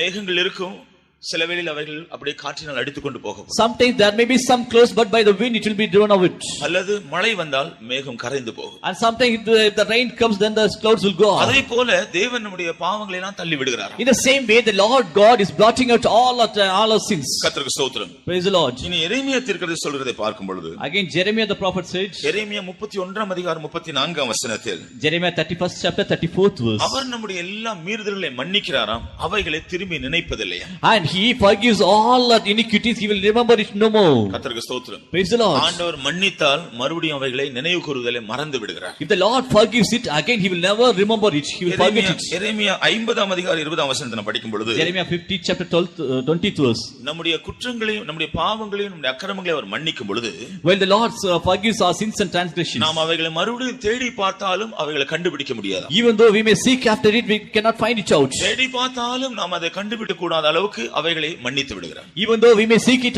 it for, but we cannot find it out, because to that extent the Lord forgives us. கர்த்தருக்கு ஸ்தோத்திரம். Praise the Lord. தானியேல் அதை குறித்து சொல்லும் பொழுது Well, Daniel had said so. தானியேல் 9ஆம் அதிகாரம் 24ஆம் வசனத்தில் Daniel 9:24. அவர் நம்முடைய எல்லா பாவங்களுக்கு நம்முடைய அக்கிரமங்களுக்கு எல்லாம் அவர் ஒரு முடிவுண்டாக்க அதை தொலைத்து போட்டு விடுகிறார். And he makes an end for all our sins. கர்த்தருக்கு ஸ்தோத்திரம். Praise the Lord. அப்படினா அவருடைய பகுதியில நம்முடைய பாவத்தை குறித்து இனி சிந்திக்கவோ யோசிக்கவோ ஒன்று செய்யவோ ஒன்றும் கிடையாது. So on the part of God concerning our sins, he will never remember it no more. நம்முடைய எல்லா மீறுதல்களை அவர் தவிர்த்து அக்கிரமங்களை தொலைத்து போடுகிறார். And he removes and he finishes all the transgressions. கர்த்தருக்கு ஸ்தோத்திரம். Praise the Lord. மீகா தீர்க்கதரிசியை பற்றி சொல்லும் பொழுது And Micah the prophet had said, மீகா 7ஆம் அதிகாரம் 19ஆம் வசனத்தில் Micah 7:19, அவர் நம்முடைய எல்லா பாவங்களையும் சமுத்திரத்தின் ஆழத்தில் போட்டு விடுகிறார். and he casts away all our sins into the depths of the sea. சமுத்திரத்தின் ஆழத்தில் போய் மறுபடியும் நாம் அதை தேட முடியுமா? Can we go to the depths of the sea? Can we find it out? ஏன் இப்படிப்பட்ட காரியங்கள் எல்லாம் சொல்லப்பட்டிருக்கிறது? Why these things have been spoken here? தேவன் நம்முடைய பாவங்களை மன்னிக்கும் பொழுது எவ்வளவு அதிகமாக அதிலிருந்து நம்மை முற்றிலும் மீட்டுக் கொள்கிறார் என்பதை அது காண்பிக்கிறது. It signifies that when the Lord forgives all our sins, how far he forgives us and how far he forgives us. ரோமர் 11ஆம் அதிகாரம் 27ஆம் வசனத்தை நாம் படிக்கிறோம். Romans 13:27. அவர் நம்மோடு ஒரு உடன்படிக்கை செய்கிறார். He makes a covenant with us. உன்னுடைய பாவங்களை எல்லாம் நான் உன்னை எடுத்து விடுவேன், அல்லது உன்னிலிருந்து விடுதலையாக்கி விடுவேன் என்ற உடன்படிக்கை செய்கிறார். And he makes a covenant with us that I will remove all your sins from you. கர்த்தருக்கு ஸ்தோத்திரம். Praise the Lord. ஆனபடினால பாவ மன்னிப்பு என்று சொல்றது எவ்வளவு விசேஷமான ஒரு அனுபவம். See what a precious experience it is, the experience of the forgiveness of sin. பாவங்களை நாம் அறிக்கை செய்து நாம் பாவ மன்னிப்பை பெற்றுக்கொள்வோம் என்றால், if we forgive us, if we confess our sin and if we receive the forgiveness from sin, அதை குறித்து நாம் யோசிக்க வேண்டிய அவசியம் கூட இல்லை. அவ்வளவு அதிகமாக கர்த்தர் அவைகளை எல்லாம் குலைத்து போட்டு விடுகிறார். it is no more necessary for us even to think about it, because to that extent the Lord brought it out. ஒருவேளை நீங்கள் இந்த பாவ மன்னிப்பு அல்லது இந்த மனம் திரும்புதல் அனுபவத்தை பெற்றுக்கொண்ட பின்பும் நீங்கள் செய்ததோ அல்லது விட்டுவிட்ட ஏதாவது பாவங்கள் வந்து உங்களை மறுபடியும் ஞாபகப்படுத்துகிறது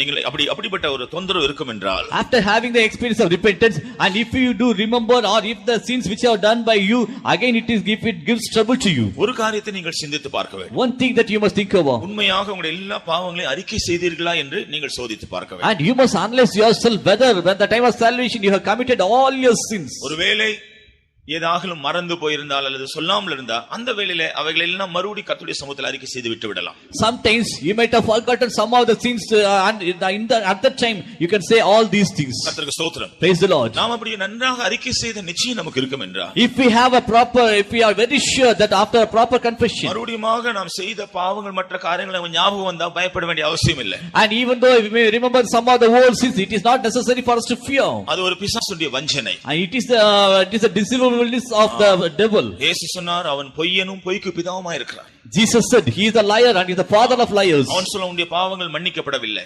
And he will be saying your sins are not forgiven. இந்த காரியங்கள் உனக்கு மன்னிக்கப்படவில்லை. all these sins are not forgiven. இதிலிருந்து உனக்கு ஒரு விடுதலை இல்லை. You do not have the deliverance from these things. நாம உண்மையாக நம்முடைய பாவங்களை அறிக்கை செய்த நிச்சயம் நமக்கு இருந்தா, really if we are very firm that our sins are forgiven, பயப்பட வேண்டிய அவசியம் இல்லை. it is not necessary for us to fear. அதற்காக இயேசுவின் நாமத்திலே நான் பிசாசை கடிந்து கொள்ளலாம். but instead of that, in the name of Jesus we can rebuke him. இயேசுவின் பாவங்களை மன்னித்து விட்டார்.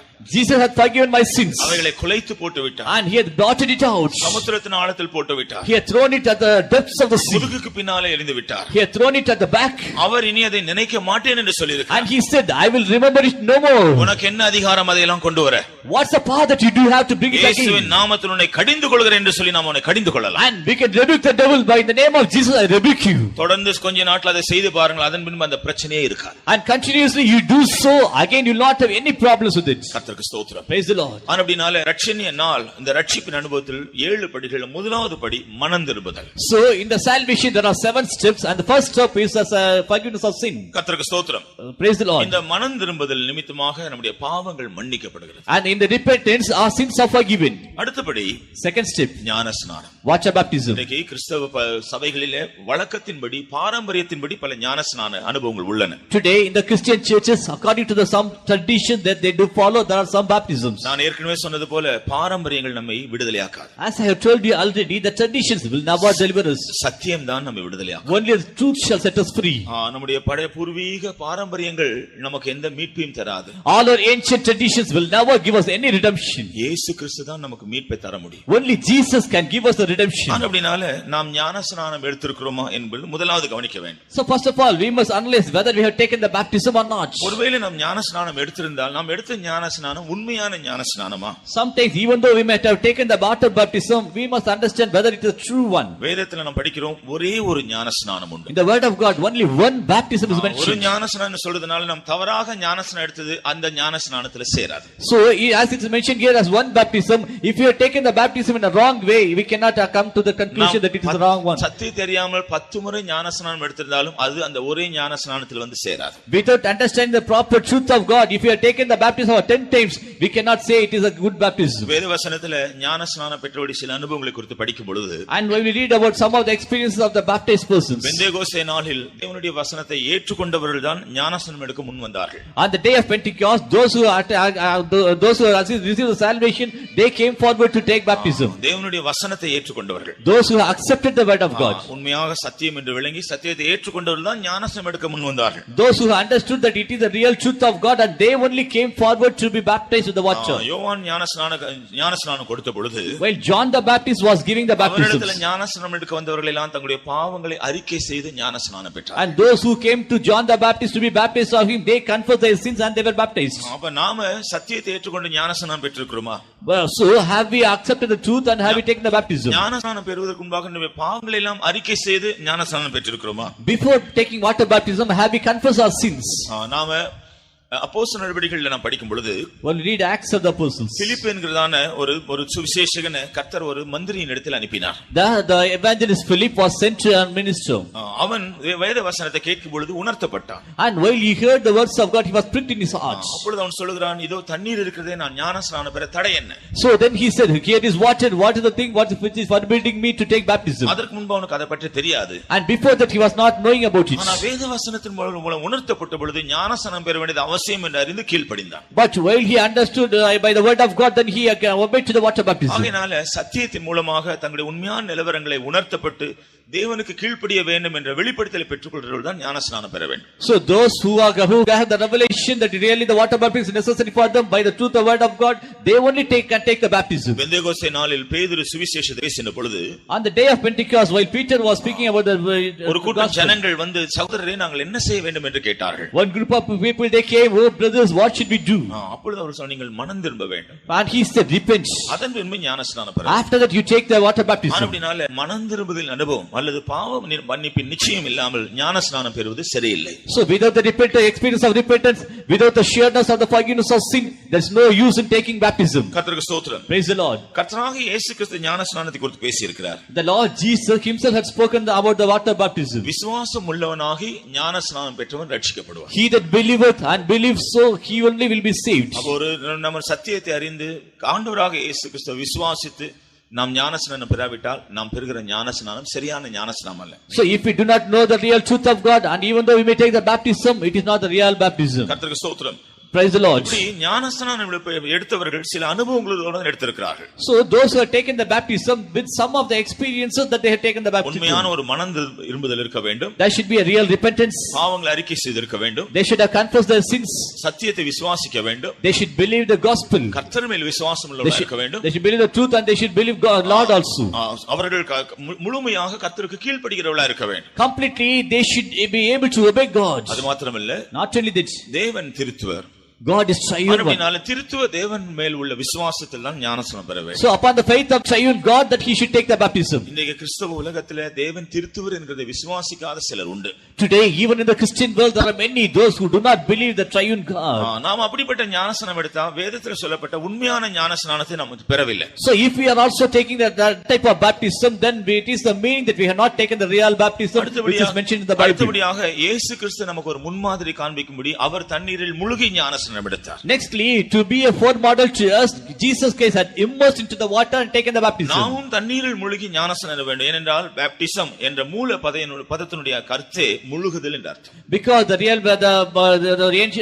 original meaning of baptism is immersion. கர்த்தருக்கு ஸ்தோத்திரம். Praise the Lord. ஆகவே நாம் முழுகி ஞானஸ்நானம் எடுக்கணும். அதுதான் உண்மையான ஞானஸ்நானம். So we also should be immersed into the water and should take the baptism, which is the real baptism. அடுத்தது ஞானஸ்நானம் எல்லாருடைய கையில் எடுக்க முடியாது. Nextly, with all other hands that we cannot take the water baptism. ஸ்ட்ரிக்ட்டா சொன்னா இயேசு கிறிஸ்து தம்முடைய சீஷர்களுக்கு தான் ஞானஸ்நானம் கொடுக்க கட்டளையிட்டார். Only to the disciples the Lord Jesus commanded that they should give the water baptism. சீஷர்கள் எப்பொழுது ஞானஸ்நானம் எடுத்தார்கள், ஞானஸ்நானம் கொடுத்தார்கள்? When the disciples gave the water baptism, பரிசுத்தான அபிஷேகம் பெற்ற பின்பு. after receiving the anointing of the Holy Spirit. ஆனபடினால சீஷர்களை போன்ற பக்தி உள்ள பரிசுத்தம் உள்ளவர்களாய் ஜீவிக்கிற அப்படிப்பட்டதான ஊழியருடைய கையில தான் ஞானஸ்நானம் பெற வேண்டும். So only like the disciples of Jesus, those who are doing their life like the disciples of Jesus in the real apostles' hands, that we should take the water baptism. அபிஷேகம் பெறாதவர்கள் ஒருவேளை பக்தி உள்ளவர்களா இருக்கலாம், ஆனால் அவர்களுக்கு ஞானஸ்நானம் கொடுக்க அதிகாரம் இல்லை. The unanointed persons may be very fearing God, but they don't have the power to give the water baptism. ஞானஸ்நானம் எடுப்பதன் ஒரு நோக்கம் அடுத்த அனுபவமாகிய பரிசுத்த ஆவி பெறும்படியாக. Because the purpose of taking the water baptism is to receive the next step, that is the being baptized with the Holy Spirit. அப்படி இருக்கும் பொழுது அபிஷேகம் பெறாதவருடைய கையில ஞானஸ்நானம் பெற்றா நமக்கு பரிசுத்த ஆவியே கிடைக்காது. If it be so, then if you do take the water baptism with the unbaptized people of God, then we can never receive the baptism of the Holy Spirit. காரணம் தேவன் அதை அங்கீகரிக்கவில்லை. ஆனபடினால அதை நாம் பெற்றுக்கொள்ள முடியாது. Because God has not accepted it, so we cannot be baptized with the Holy Spirit. கர்த்தருக்கு ஸ்தோத்திரம். Praise the Lord. ஆனபடினால திருத்துவ நாமத்தில் விசுவாசத்தில் உள்ளவர்கள் தான் ஞானஸ்நானம் கொடுக்க வேண்டும். So those who do believe in the name of triune God, they only can give the water baptism. அபிஷேகம் பண்ணப்பட்டு சீஷர்களை போன்றதான தகுதியுள்ள ஊழியர்களுடைய கையில தான் நாம் ஞானஸ்நானம் பெற வேண்டும். Only with the eligible apostles or the people like the disciples of Jesus, from them only we can take the water baptism. கர்த்தருக்கு ஸ்தோத்திரம். Praise the Lord. இதுதான் ரட்சிப்பினுடைய இரண்டாவது படியாகும். This is the second step of salvation. இனி மூன்றாவது படியை குறித்து படிக்கும் பொழுது, And we will come to the third step, பரிசுத்த ஆவியின் அபிஷேகம். the anointing of the Holy Spirit. ரட்சிப்பினுடைய மூன்றாவது அனுபவம் பரிசுத்த ஆவியின் அபிஷேகம். The third step of salvation is being anointed with the Holy Spirit. பல கிறிஸ்தவர்கள் பரிசுத்த ஆவியின் அபிஷேகத்தை கூட விசுவாசிக்கிறதில்லை. Today many Christians, they do not believe about the anointing of the Holy Spirit. கர்த்தருக்கு ஸ்தோத்திரம். Praise the Lord. ஆனா கர்த்தராகிய இயேசு கிறிஸ்து இந்த பூமியில் இருக்கும் பொழுதே பரிசுத்த ஆவி குறித்து தெளிவாய் பேசியிருக்கிறார். But when the Lord Jesus, while he was in the world itself, he spoke about the Holy Spirit in a very clear way. ஆனபடினால நாம் பரிசுத்த ஆவியின் அபிஷேகத்தை பெற வேண்டியது மிகவும் அவசியம். So it is necessary for us to be baptized with the Holy Spirit. பரிசுத்த ஆவி பெறுவதற்கு இரண்டு முக்கியமான அடையாளங்கள் உண்டு. And there are two important signs for being baptized with the Holy Spirit. Pentecost நாளில் அப்போஸ்தலனாகிய பேதுரு அதை சொன்னார். On the day of Pentecost, Apostle Peter had said so. நீங்கள் காண்கிறதும் கேட்கிறதுமாகிய இந்த அபிஷேகத்தை பொழிந்தருளினார். And he had poured this anointing which we do see and hear. காண்கிறது என்ன? What do we see? அபிஷேகத்தின் மூலமாக பரலோக ராஜ்யம் நமக்குள்ள வருகிறது. By the anointing of the Holy Spirit, the heavenly kingdom is coming and it is dwelling in us. திரியேக தேவன் நமக்குள்ள வருகிறார். The triune God, he enters in us. தேவனுடைய வல்லமை இந்த அற்பமான சரீரத்தை இறங்கும் பொழுது சரீரத்தை கட்டுப்படுத்த முடியுமா? So when the mighty power of God descends upon this wild body, can we control this body? அந்த சரீரத்தை அந்த வல்லமை வெளிப்படுத்தி எக்ஸ்பிரஸ் பண்ணக்கூடிய சில அடையாளங்கள், ஒரு அசைவுகள் உண்டாகும். So there will be some shaking of, so that in which we will express that power. அடுத்தபடியாக நீங்கள் கேட்கிறது. Again the experience of hearing. அபிஷேகம் பெற்றவருடைய ஜீவியத்தில் என்ன கேட்கிறோம்? What do we hear from the people who are anointed? அந்நிய பாஷைகள். They speak in different tongues. கர்த்தருக்கு ஸ்தோத்திரம். Praise the Lord. சிலர் சொல்வது அந்நிய பாஷையில் அது ஒண்ணும் விளங்கவில்லை, அது எப்படி நம்ம அது எப்படி பேசல, என்ன பிரயோஜனம்? Few people do say that while the other person is speaking that in different tongues, we are not able to understand it. So what do you use? சிலர் கேட்பார்கள், இயேசு அபிஷேகம் பெற்ற பொழுது அந்நிய பாஷை பேசினாரா? Some people do ask, when Jesus was baptized, had he spoken in different tongues? இயேசு தேவனுடைய குமாரன். Jesus was the son of God. தேவன் இயேசு கிறிஸ்துவை கொண்டு தான் எல்லாவற்றையும் சிருஷ்டித்தார். God through Jesus created everything. இந்த உலகத்தில் உண்டான பாஷைகள் எல்லாம் இயேசு கிறிஸ்து மூலமா தான் சிருஷ்டிக்கப்பட்டது. So all the languages in the world was created through Jesus. அவருக்கு போய் அந்நிய பாஷை ஒன்று இருக்கா? So is there any unknown language or unknown tongue to Jesus? எல்லாம் அவரை கொண்டும் அவருக்கென்றும் சிருஷ்டிக்கப்பட்டது. Everything is through him and for him everything was created. நமக்கு சில காரியங்கள் விளங்கிக் கொள்ளனா புத்தியமான சில கேள்விகளை கேட்கிறதுனால அதை நம்ம பொய்யாக்க முடியாது. As we are not able to understand the real thing, we cannot ask some foolish questions. கர்த்தருக்கு ஸ்தோத்திரம். Praise the Lord. அந்நிய சிலர் கேட்கிறார்கள் அந்நிய பாஷை அது ஒன்று விளங்கவில்லையே. People do say the people is speaking different tongues, we are not able to understand it. அது விளங்காதபடினால தான் அந்நிய பாஷை. அது விளங்கக்கூடிய பாஷைனா அது நமக்கு ஒரு அந்நிய பாஷை இல்லையே. As you are not able to understand it, it is mentioned as the different tongues. So if you are able to understand it, it will not be mentioned that way. நாம விளங்காத பாஷை பேசி என்ன பிரயோஜனம் என்று கேட்கலாம்.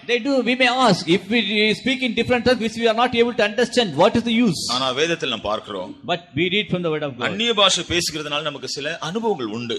And by speaking different tongues, we do have some experiences. முதலாம் கொரிந்தியர் 14ஆம் அதிகாரத்தில் அதை பற்றி அப்போஸ்தலனாகிய பவுல் நிறைய காரியங்களை சொல்றார். In 1 Corinthians 14th chapter, Apostle Paul says about some of the experiences. முதலாவதாக அந்நிய பாஷையில் பேசுகிறவன் தேவனோடு பேசுகிறான். First of all, the man speaketh in unknown tongues, he is speaking with God. நான் தேவனோடு ஒரு பேசுகிற பாஷை மற்றவர்கள் விளங்காவிட்டால் அது அவருக்கு அந்நிய பாஷை தான்.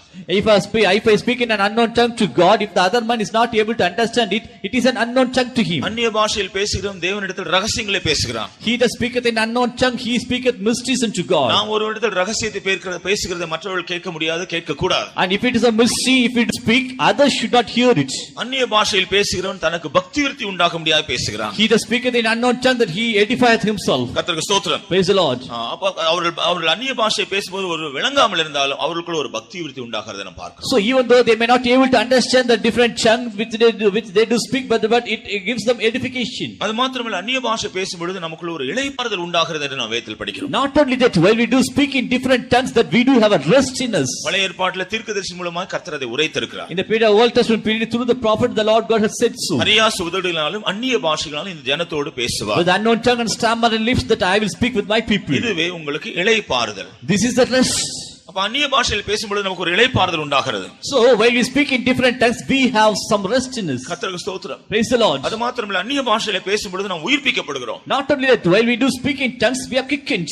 அந்நிய பாஷையில பேசும்போது நாம் ஒரு புதிய பலன் அடைகிறோம். While we are speaking in different tongues, we have a new strength. அந்நிய பாஷையில் நாம் பேசும்போது பரலோக சந்தோஷத்தை அனுபவிக்கிறோம். While we speak in different tongues, we experience the heavenly joy in us. சில வேளையில் அந்நிய பாஷையில் பேசும்போது ஆண்டவர் நம்முடைய ஆவிக்குரிய கண்களை திறந்து தரிசனங்களை காண்பிக்கிறார். Sometimes while we do speak in different tongues, the Lord opens our spiritual eyes and we have some visions. பரிசுத்த ஆவியை பெற்று அந்நிய பாஷை பேசி நம் ஆவிக்குரிய ஜீவியத்திலே நாள்தோறும் வளர்ந்து செல்ல வேண்டும். அப்பொழுதுதான் ரட்சணிய நாளில் நாம் கடந்து செல்கிறோம். Each and every day that we should be anointed more and more, and we should speak in different tongues, and we should edify ourselves. Then only we can come to the day of salvation. கர்த்தருக்கு ஸ்தோத்திரம். Praise the Lord. அடுத்தபடியாக தெய்வீக சுகம்.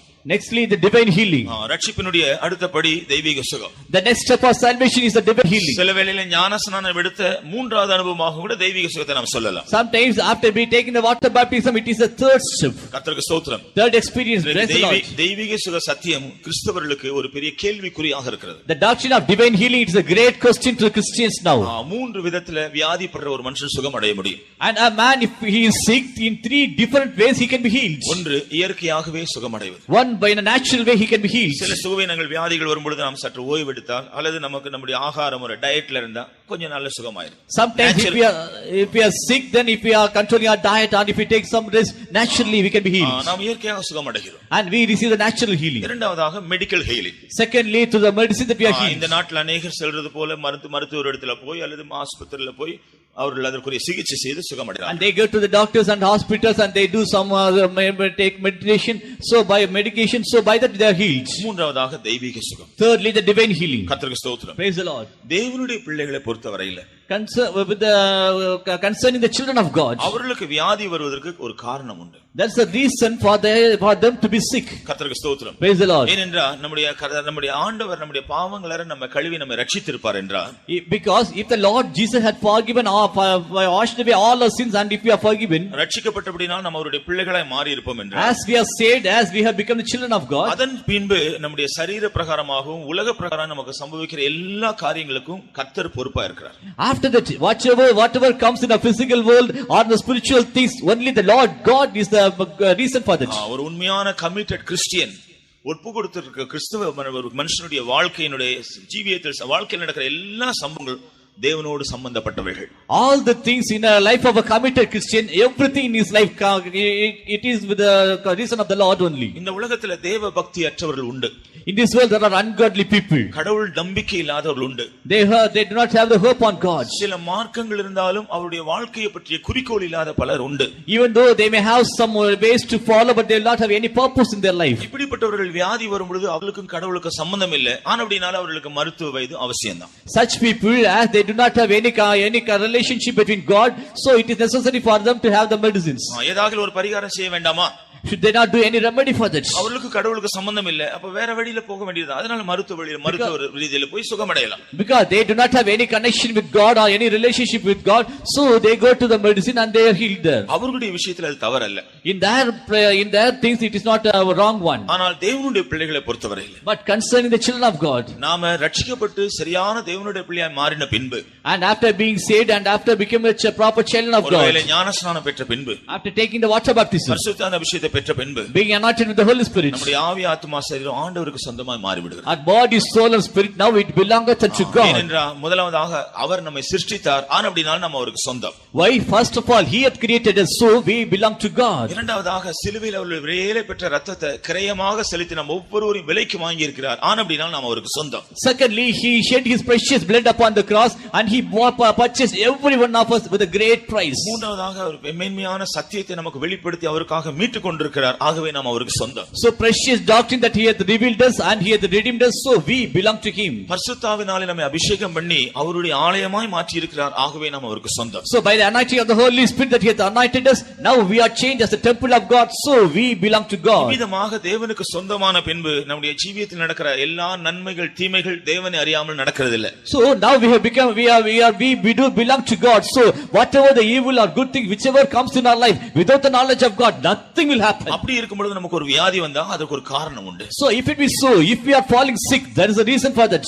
நாம் வேதத்துல வியாதி வருவதற்கு பல காரணங்களை பார்க்கிறோம். In the word of God we see many reasons that we to be sick. தேவனுடைய பிள்ளைகள் வியாதிப்படும் பொழுது ஏன் வியாதி வருது என்கிறதை அவர்கள் கண்டுபிடிக்க வேண்டும். First of all, when the children of God do fall sick, first of all they should analyze the reason for that. நம்முடைய சரீரத்துல வியாதி வந்ததுக்கு சரீரம் காரணம் இல்ல, நம்முடைய ஆவிதான் காரணம். In a body there is a sickness, but it is not the reason of the body, it is the reason of the spirit. ஆகையால் தான் இந்த நாட்டில மருத்துவ ரீதியிலும் கூட சில ஆராய்ச்சிகள் செய்து சில காரியங்களை சொல்லி இருக்கிறார்கள். So in the medical terms also that they have made some research and they have said some of the things. ஒரு மனுஷனுடைய ஜீவியத்துல மூன்று பகுதிகள், மூன்று ஜோன்ஸ் இருக்கிறதா சொல்றாங்க. They say that in a man's life there are 3 zones in it.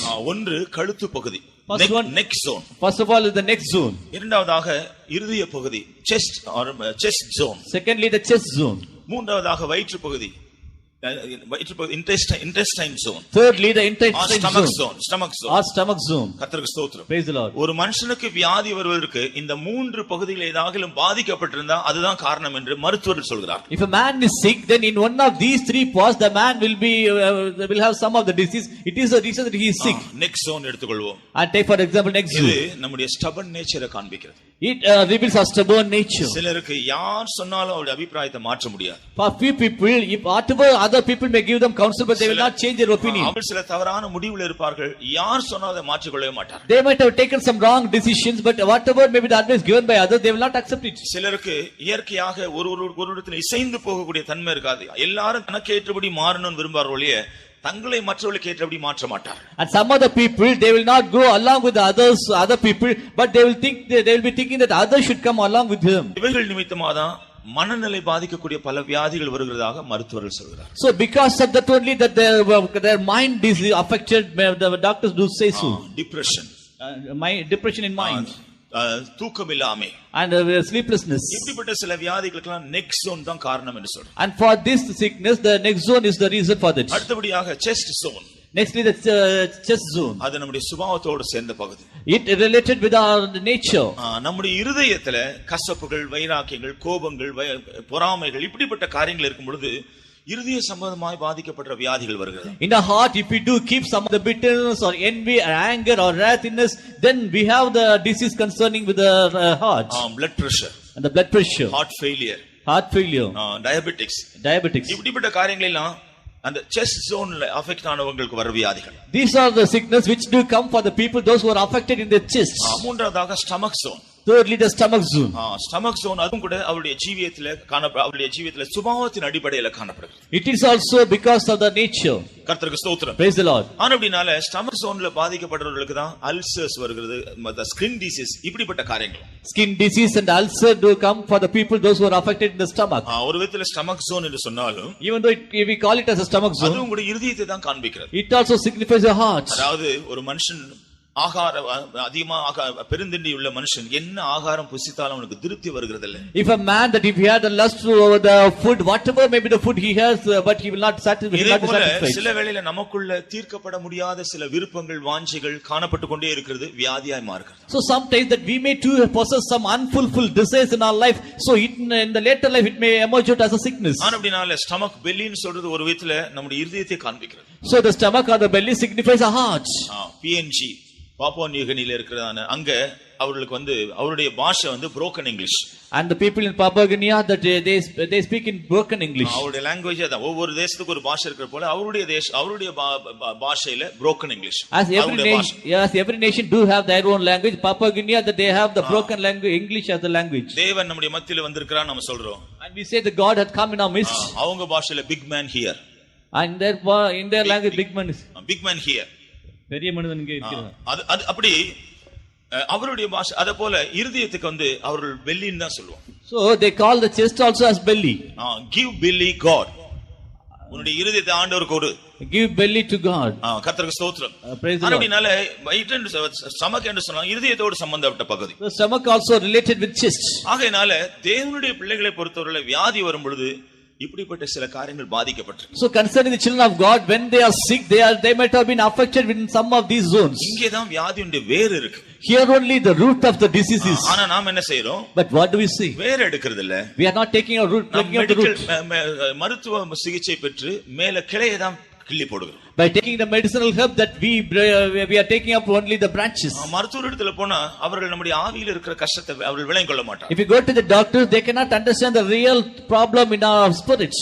ஆகையால தான் சில வேளை பிசாசு தொந்தரவுகளால வியாதிகள் வரும் பொழுது அவர்கள் போய் மருத்துவமனையில அவர்கள் டெஸ்ட் பண்ணி பார்த்தா உங்களுக்கு ஒரு வியாதி இல்லைன்னு சொல்லி அனுப்பிடுவாங்க. So sometimes if the persons are affected by the devil and if they go to the doctors, if they analyze them, they will say that according to the medicinal terms that you are good, there is no problem in you. தேவனுடைய பிள்ளைகளுக்கு உண்மையான மருத்துவர் ஆண்டவர் தான். So for the children of God, the real doctor is Jesus. ஆகையால அவரிடத்துல போனா அவருக்கு வியாதிக்குரிய காரணத்தை சுட்டி காட்டுவார். So if you go to him, he will find out the reason for your sickness. அந்த காரியத்தை ரெக்டிஃபை பண்ணா, and if you do rectify that reason, முதல்ல நம்முடைய ஆவி சுகமடையும். First of all, our spirit will be healed. அதன் பின்பு சரீரமும் சுகமடையும். Nextly, our body will be healed. இதான் தெய்வீக சுகத்திற்கும் மருத்துவ சுகத்திற்கும் வித்தியாசம். This is the difference between the divine healing and the healing by the medicines. மருத்துவ சுகத்தில் நம்முடைய சரீரம் சுகமடையும், ஆவி சுகமடையாது. In the healing by medicine, our body will be healed, but the spirit will not be healed. எந்த மருத்துவருக்கு ஒரு மனுஷனுடைய ஆவியில் இருக்கிற பிரச்சனையை சுகமளிக்க முடியாது. அது தேவன் ஒருவர் மாத்திரம் செய்யக்கூடிய காரியம். No doctor can heal the sickness in the spirit, only the Lord God can do so. அப்படினால தேவனுடைய பிள்ளைகள் இந்த விளையும் கொள்ளாம மருத்துவ சிகிச்சையினால் சுகமடையும் பொழுது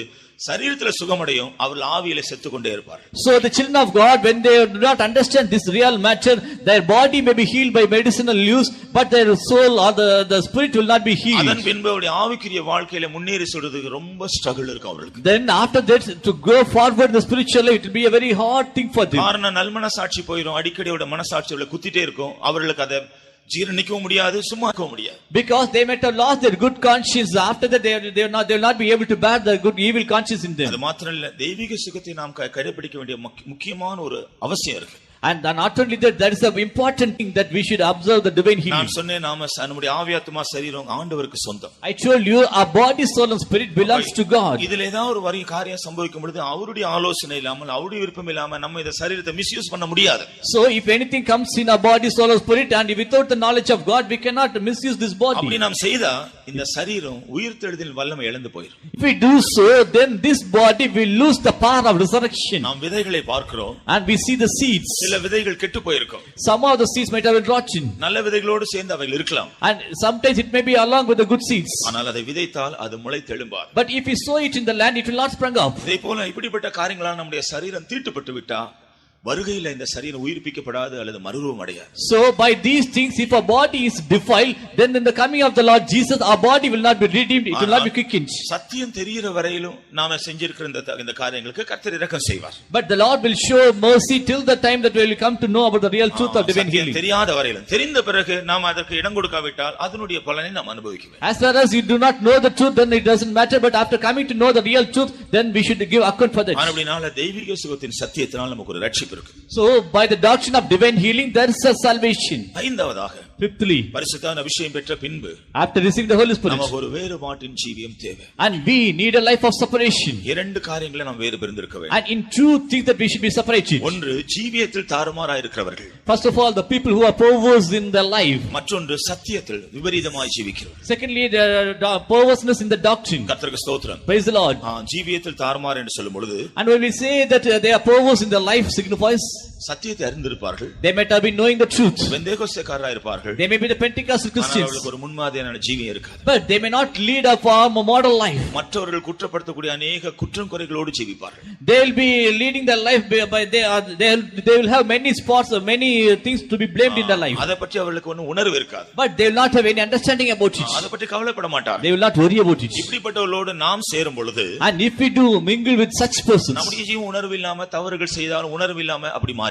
even we do, if we commit any sin, that we will be also losing our understanding. ஆகையினால அப்படிப்பட்டவர்களை எல்லாம் விட்டு நாம் வேறு பிரிந்து ஜீவித்தால் தான் நம்முடைய ரட்சிப்பை பாதுகாத்துக் கொள்ளலாம். So with such perverse people, that only if we are separated, we can preserve our salvation. இரண்டாவதாக, சத்தியத்தில் மாறுபாடு உள்ளவர்கள். Secondly, perverseness in the doctrine. நம்ம எல்லா சத்தியத்துக்கும் அஸ்திபாரம் நமக்கு வேத வசனம் தான். And for every truth or doctrine, the word of God is the very foundation. நாட்டிலே பல இடங்களில் சத்தியங்கள் போதிக்கிறார்கள். In many places they do proclaim the truth. ஆனால் வேத வசனத்தின் அடிப்படையில் இருக்கிறதா என்கிறதை ஆராய்ந்து பார்த்து நாம் அதை தீர்மானிக்க வேண்டும். But before coming to the conclusion, we should analyze it whether it is under the foundation of the word of God. கடைசி நாட்டில் வேத புரட்டர்கள் வருவார்கள் என்று சொல்லி வேதம் சொல்கிறது. Because the word of God says that in the last days many perversion people in the word of God, they will be coming up. சத்தியத்தை கலக்குகிறவர்கள், சத்தியத்தை கலப்பாக பேசுகிறவர்கள் வருவார்கள். And they will be mixing the word of God. கர்த்தருக்கு ஸ்தோத்திரம். Praise the Lord. இந்த நாட்டில் பல இடங்களில் கிறிஸ்தவ ஊழியம் என்று சொல்றது ஒரு பெரிய பிசினஸா மாறிடுச்சு. In these days, in many places, Christian ministry is a great business.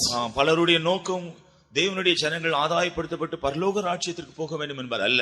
And many people do not have the real purpose that the many people of God should be saved and to go, they should to heaven. சில தவறான ஆதாயங்களோடு தான் அவர்கள் சில ஊழியங்கள் செய்கிறார்கள். Only with some wrong gain they do the ministry. கர்த்தருக்கு ஸ்தோத்திரம். Praise the Lord. அப்படினால நாம் இந்த காரியங்களை சரியாய் ஜெபித்து நாம் கர்த்தரிடத்தில் இந்த காரியங்களை கற்றுக்கொள்ள வேண்டும். So we should pray in a very proper manner and we should understand the matter from God. நம்முடைய ஜீவிதத்தில் அப்படிப்பட்ட ஒரு வேறுபாட்டின் ஜீவியம் இல்லாவிட்டா நம்முடைய ரட்சிப்பின் படியில் முன்னேறி செல்ல முடியாது. If we do not have the life of separation in our life, we can go forward in the steps of salvation. அதனால தான் பெந்தேகோஸ்தே நாளிலேயே பேதுரு இந்த சத்தியத்தை சொல்கிறார். So on the day of Pentecost, St. Peter had said this truth. ரட்சிக்கப்பட்ட ஜனங்களை பார்த்து நீங்கள் மாறுபாடுள்ள சந்ததியை விட்டு விலகி உங்களை ரட்சித்துக் கொள்ளுங்கள் என்று சொல்கிறார். To the saved people of God, St. Peter had advised that you separate yourself from unto a generation. ஆறாவதாக, Sixthly, நாம் பரிசுத்தமாக்கப்பட வேண்டும். we should be sanctified. கர்த்தருக்கு ஸ்தோத்திரம். Praise the Lord. நாம் ரட்சிக்கப்படும் பொழுது அசுத்தத்திலிருந்து பரிசுத்தத்துக்குள் வருகிறோம். When we are saved, from the unclean state we have come to the holiness. ஆனால் நம்முடைய ஆண்டவர் தேவனுடைய அந்த ஸ்டாண்டர்ட் அடைவதற்கு இன்னும் நாம் எவ்வளவு பரிசுத்தமாக்கப்பட வேண்டியிருக்கிறது. But to attain the stature of God, still more that we should be sanctified. ஆகையால தான் வேதத்திலே மூன்று விதமான பரிசுத்தமாகுதலை குறித்து படிக்கிறோம். So in the word of God we read about three kinds of sanctification. ஒன்று இரத்தத்தினால் உண்டாகிற பரிசுத்தம். First one, sanctification through the blood. இரண்டாவது வசனத்தினால் உண்டாகிற பரிசுத்தம். Secondly, by the word of God. மூன்றாவது ஆவியினால் உண்டாகிற பரிசுத்தம். Thirdly, by the Spirit. கர்த்தருக்கு ஸ்தோத்திரம். Praise the Lord.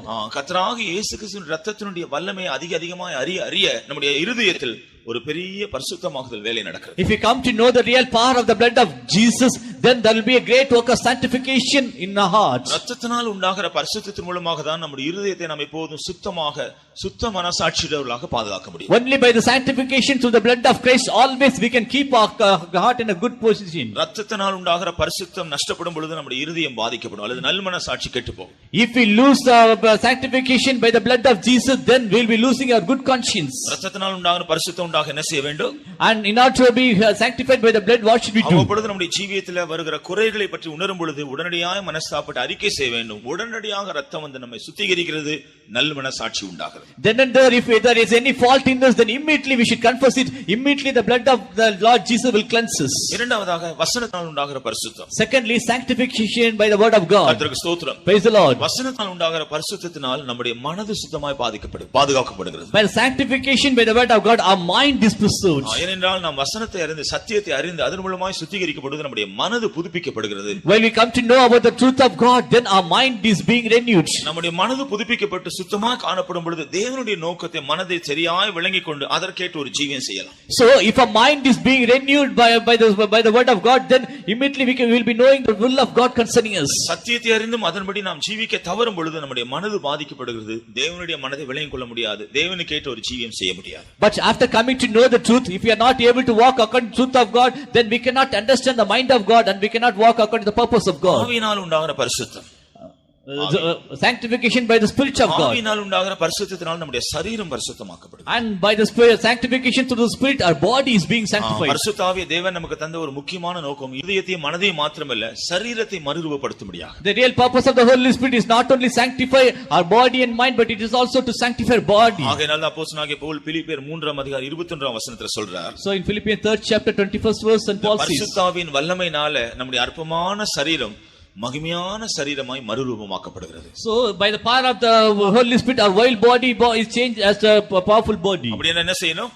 So what should we do? சரியா பரிசுத்த ஆவிக்கு நம்முடைய சரீரத்தை ஒப்புக்கொடுத்து ஆவியினால் அவ்வப்பொழுதும் புதுப்பிக்கப்பட வேண்டும். Properly we should go through the anointing of the Holy Spirit, and often that we should be quickened by the Spirit. இந்த சரீரத்துல அடிக்கடி மாம்சத்தின் தன்மைகள் வெளிப்படும். In this body, all sometimes the flesh will appear. நாம் பரிசுத்த ஆவியின் வல்லமைக்கு அல்லது பரிசுத்த ஆவியின் அக்கினிக்கு இடம் கொடுக்கும் பொழுது மாம்சத்தின் வல்லமை சுட்டரிக்கப்பட ஆவிக்குரிய மனுஷனாய் நாம் மாறுகிறோம். When we yield to the fire of the Holy Spirit, then we will become spiritual, not carnal. ஆனபடினால மறுரூபத்தின் வேலையை கர்த்தர் நம்முடைய சரீரத்துல செய்வது பரிசுத்த ஆவியின் மூலமாக. So only through the Holy Spirit the Lord will do the work of transfiguration. ஆனபடினால நாம் பரிசுத்த ஆவியினால் நாம் பரிசுத்தமாக்கப்படுற அனுபவத்தில் ஜீவிக்கும் பொழுது கர்த்தருடைய வருகையில நம்முடைய சரீரம் மறுரூபமாக்கப்படுறது மிகவும் லேசான ஒரு காரியமாயிருக்கும். So when we are sanctified by the Spirit of God, then at the coming of the Lord Jesus, our body to be transfigured, it will be a very easier one. கர்த்தருக்கு ஸ்தோத்திரம். Praise the Lord. கடைசியாக சரீர மீட்பு, the redemption of the body. இந்த 6 அனுபவங்கள் நம்முடைய ஜீவியத்திலே செம்மையாக சீராக நடந்து கொண்டிருந்தால், if we do have all these 6 experiences in a proper way in our life, நம்முடைய ஆண்டவராக இயேசு கிறிஸ்து வரும் பொழுது இந்த அற்பமான சரீரத்தை நாம் விடுதலையாக்கப்பட்டு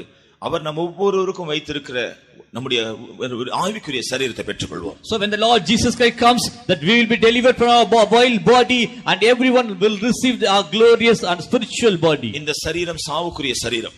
This body is a corruptible one. The mortal one. ஆனால் கர்த்தர் நமக்கு தரப்போகிற சரீரத்திலே சாவு இல்லை. But in the body which the Lord gives us, there is an immortal. இந்த சரீரம் அழிவுக்குரிய சரீரம். This body is a perishable one. ஆனால் ஆண்டவர் நமக்கு தரப்போகிற சரீரத்துக்கு அழிவே கிடையாது. But the body which the Lord gives us, it will never perish. இந்த சரீரம் ஜென்ம சரீரம். This is a carnal body. ஆனால் தேவன் நமக்கு தரப்போகிற சரீரம் ஆவிக்குரிய சரீரம். But the body which the Lord gives us, it is spiritual one. இந்த சரீரம் மனுஷன் தேவனுடைய மகிமை இழந்து போன சரீரம்.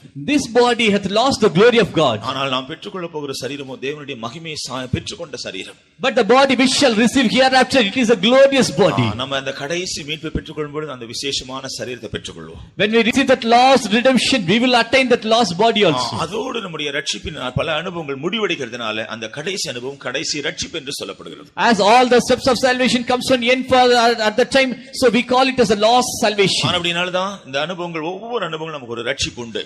So in each and every experiences there is a salvation. நாம் ரட்சிக்கப்படும் பொழுது அல்லது மனம் திரும்பும் பொழுது அதுக்கு ஒரு ரட்சிப்பு உண்டு.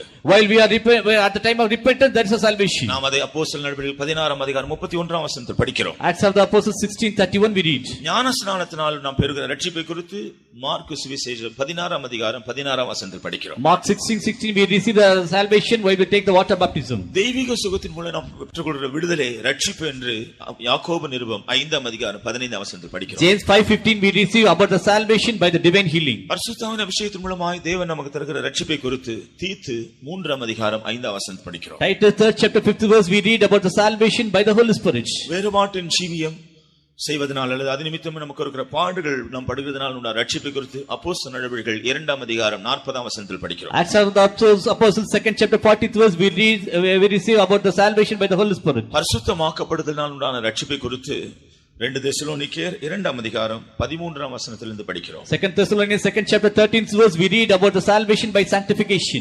கடைசியாக நாம் பெற்றுக்கொள்கிற சரீர மீட்பு அந்த ரட்சிப்பை குறித்து 1 பேதுரு 1ஆம் அதிகாரம் 5ஆம் வசனத்தில் படிக்கிறோம். 1 Peter 1st chapter 5th verse we read about the lost redemption that we receive. கர்த்தருக்கு ஸ்தோத்திரம். Praise the Lord. ஆனபடியால் இந்த அனுபவங்கள் எல்லாம் அடங்கியதுதான் ரட்சணிய நாள் என்று சொல்வது. So the day of salvation contains all these experiences. நாம் இந்த ஒவ்வொரு அனுபவத்தை பெற்றுக்கொள்ளும் பொழுதும் கர்த்தர் நம்ம ஒரு புதிய அனுபவத்தை அல்லது ஒரு விடுதலை நம்முடைய ஜீவியத்தில் தருகிறார். Whenever we receive each and every experiences, the Lord will give us a new experience, our new deliverance. நாம் மனம் திரும்பி பாவ மன்னிப்பை பெற்றுக்கொள்ளும் பொழுது, and when we repent or when we take the water forgiveness of sin, பாவத்திலிருந்து கர்த்தர் நம்மை விடுதலையாக்குகிறார் அல்லது மீட்டுக் கொள்கிறார். and the Lord delivers us from the sin or he is redeeming us. ஞானஸ்நான சத்தியத்துக்கு கீழ்ப்படியும் பொழுது, while we obey to the water baptism, நம்மை கர்த்தர் இந்த உலகத்திலிருந்து மீட்டுக் கொள்கிறார். the Lord delivers us from the world. ஏனென்றால் ஞானஸ்நானம் பெறும் பொழுது நாம் பாவத்திற்கும் உலகத்திற்கும் மரித்தவர்களாய் நாம் மாறுகிறோம். because when we take the water baptism, now we have become dead to the world and the sins. அப்படினால மரித்த ஒரு மனுஷனுக்கு இந்த உலகத்தின் எந்த காரியங்களும் அவர்களை மேற்கொள்ள முடியாது. so for a dead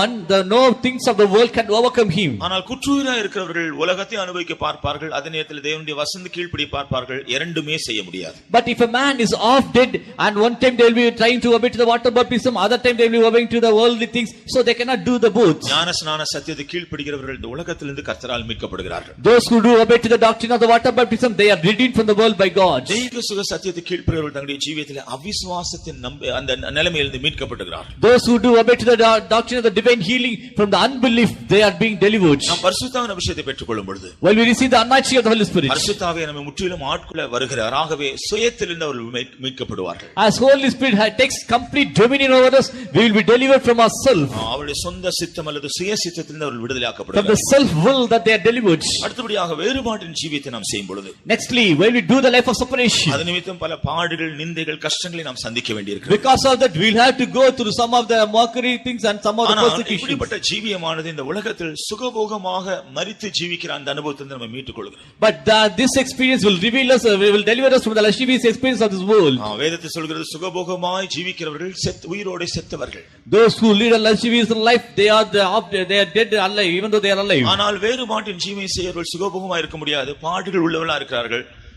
சுகபோகத்திலிருந்து மீட்கப்பட்டாதான் பரலோக ராஜ்யத்துக்கு ஆயத்தப்பட முடியும். but those who are leading a life of separation, they cannot lead such a life, but they will be leading a life unto heavenly things. சுகபோகம் என்று சொல்லும் பொழுது கர்த்தருடைய காரியங்கள், தேவனுடைய காரியங்கள் நாம் காண்பிக்கிற அசதி, நிர்விசாரம், சோம்பல் இவைகளை தான் காண்பிக்கிறோம். lasciviousness signifies that we become weary in the things of the world or in doing the works of God. சிலருக்கு இவ்வளவுதான் தேவனுடைய வசனங்களை கேட்டாலும் அந்த அசதி போகாது, அந்த நிர்விசாரம் போகாது, அந்த சோம்பல் போகாது. sometimes even though many do hear the word of God, few people they will not come out from the slumber. ஏனென்றால் அவர்களுக்கு பாடுபட கஷ்டப்பட மனசு இல்லை. because they do not have the mind to go to the sufferings. ஆனபடியால் இந்த நிலைமையிலிருந்து நாம் மீட்கப்படாவிட்டால் ரட்சிப்பின் அனுபவத்துக்குள் வரவில்லை.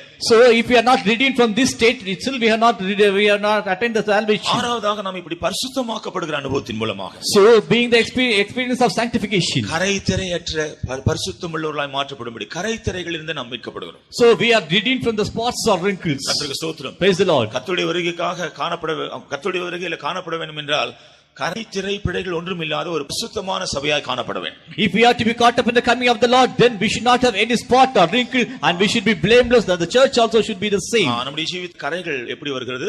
how do we have spots in our life? நம்முடைய புத்தியினத்தினாலும் நம்முடைய வளர்ச்சி குறைவினாலும், because of foolishness and because of the lack of growth. நம்ம வேதத்துல பாவத்தினால் கரைப்படுகிறோம் என்று பார்க்கிறோம். in the word of God we see that we are defiled by the sins. மாம்சத்தினால் கரைப்படுகிறோம். by the flesh we have spots. பிசாசின் வஞ்சனையினால் கரைப்படுகிறோம். by the deceiving cunning nature of the devil we have spots. உலக பிரகாரமான காரியங்களினால் உலகத்தினால தீட்டுப்படுகிறோம். by the world we are defiled.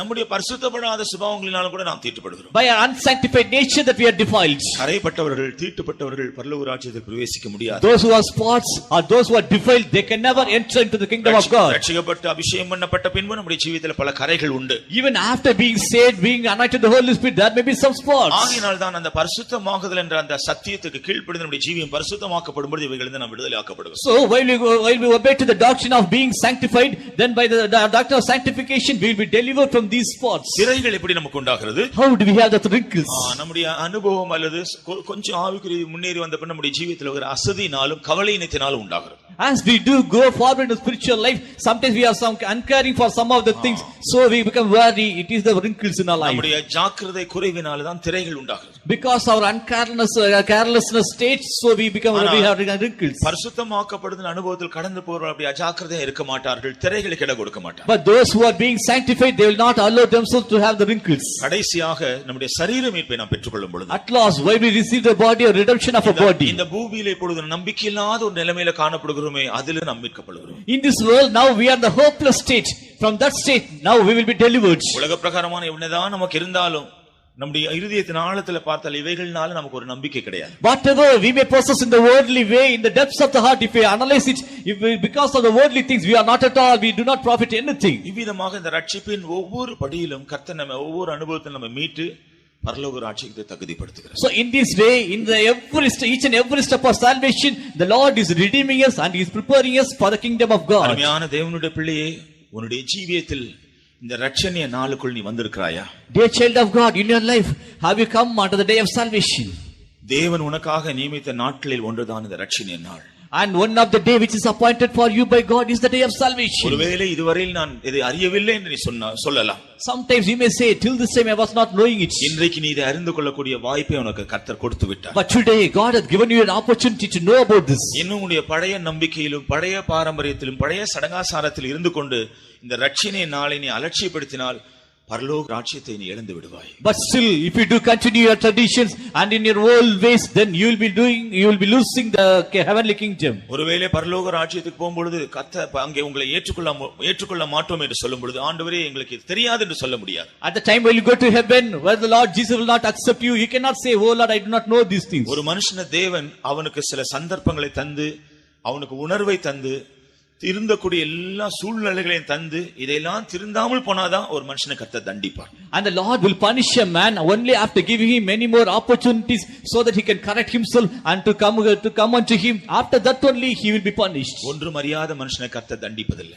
The person who doesn't know anything, he will not be punished. நோவாவின் காலத்தில் இருந்த ஜனங்கள் சத்தியத்துக்கு கீழ்ப்படியாமல் அவர்கள் எல்லாம் மாண்டு போனார்கள். In the days of Noah, the people they disobeyed the truth of God, so they were destroyed. Noah ஒரு பெரிய மழை வரும், ஜலப்பிரளயம் வரும் என்று சொன்னார்.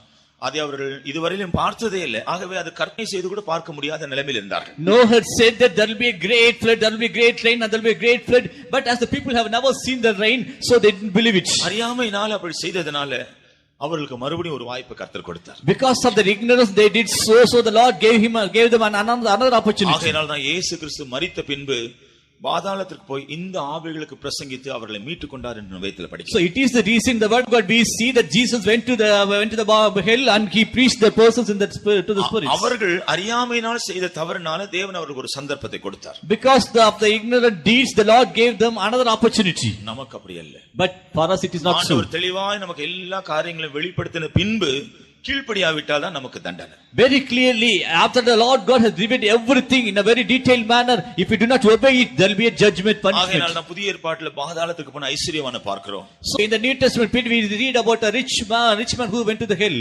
அவன் மோசே தீர்க்கதரிசிகள் உண்டு என்று நன்றாக தெரியும், ஆனா அவர்களை எல்லாம் புறக்கணித்து பாதாளத்திற்கு சென்றார். He knew very well there are Moses and other prophets, but he neglected the prophecies and he went to hell. ஆனா அப்படினால பாதாளத்தில் போய் நான் இப்படி செய்து விட்டேன் என்று சொல்லும்போது அவனுக்கு இரக்கம் கிடைக்கவில்லை. So while he accepted his faults at the time in the hell, he will not have any mercy. அறியாமை உள்ள காலங்களை தேவன் காணாதவர் போல இருக்கு. The Lord was being at the time of ignorance. இப்பொழுதோ எல்லாரும் மனம் திரும்ப வேண்டும் என்று கட்டளையிடுகிறார் என்று வேதம் சொல்லுகிறது. But now he commandeth everyone to be saved.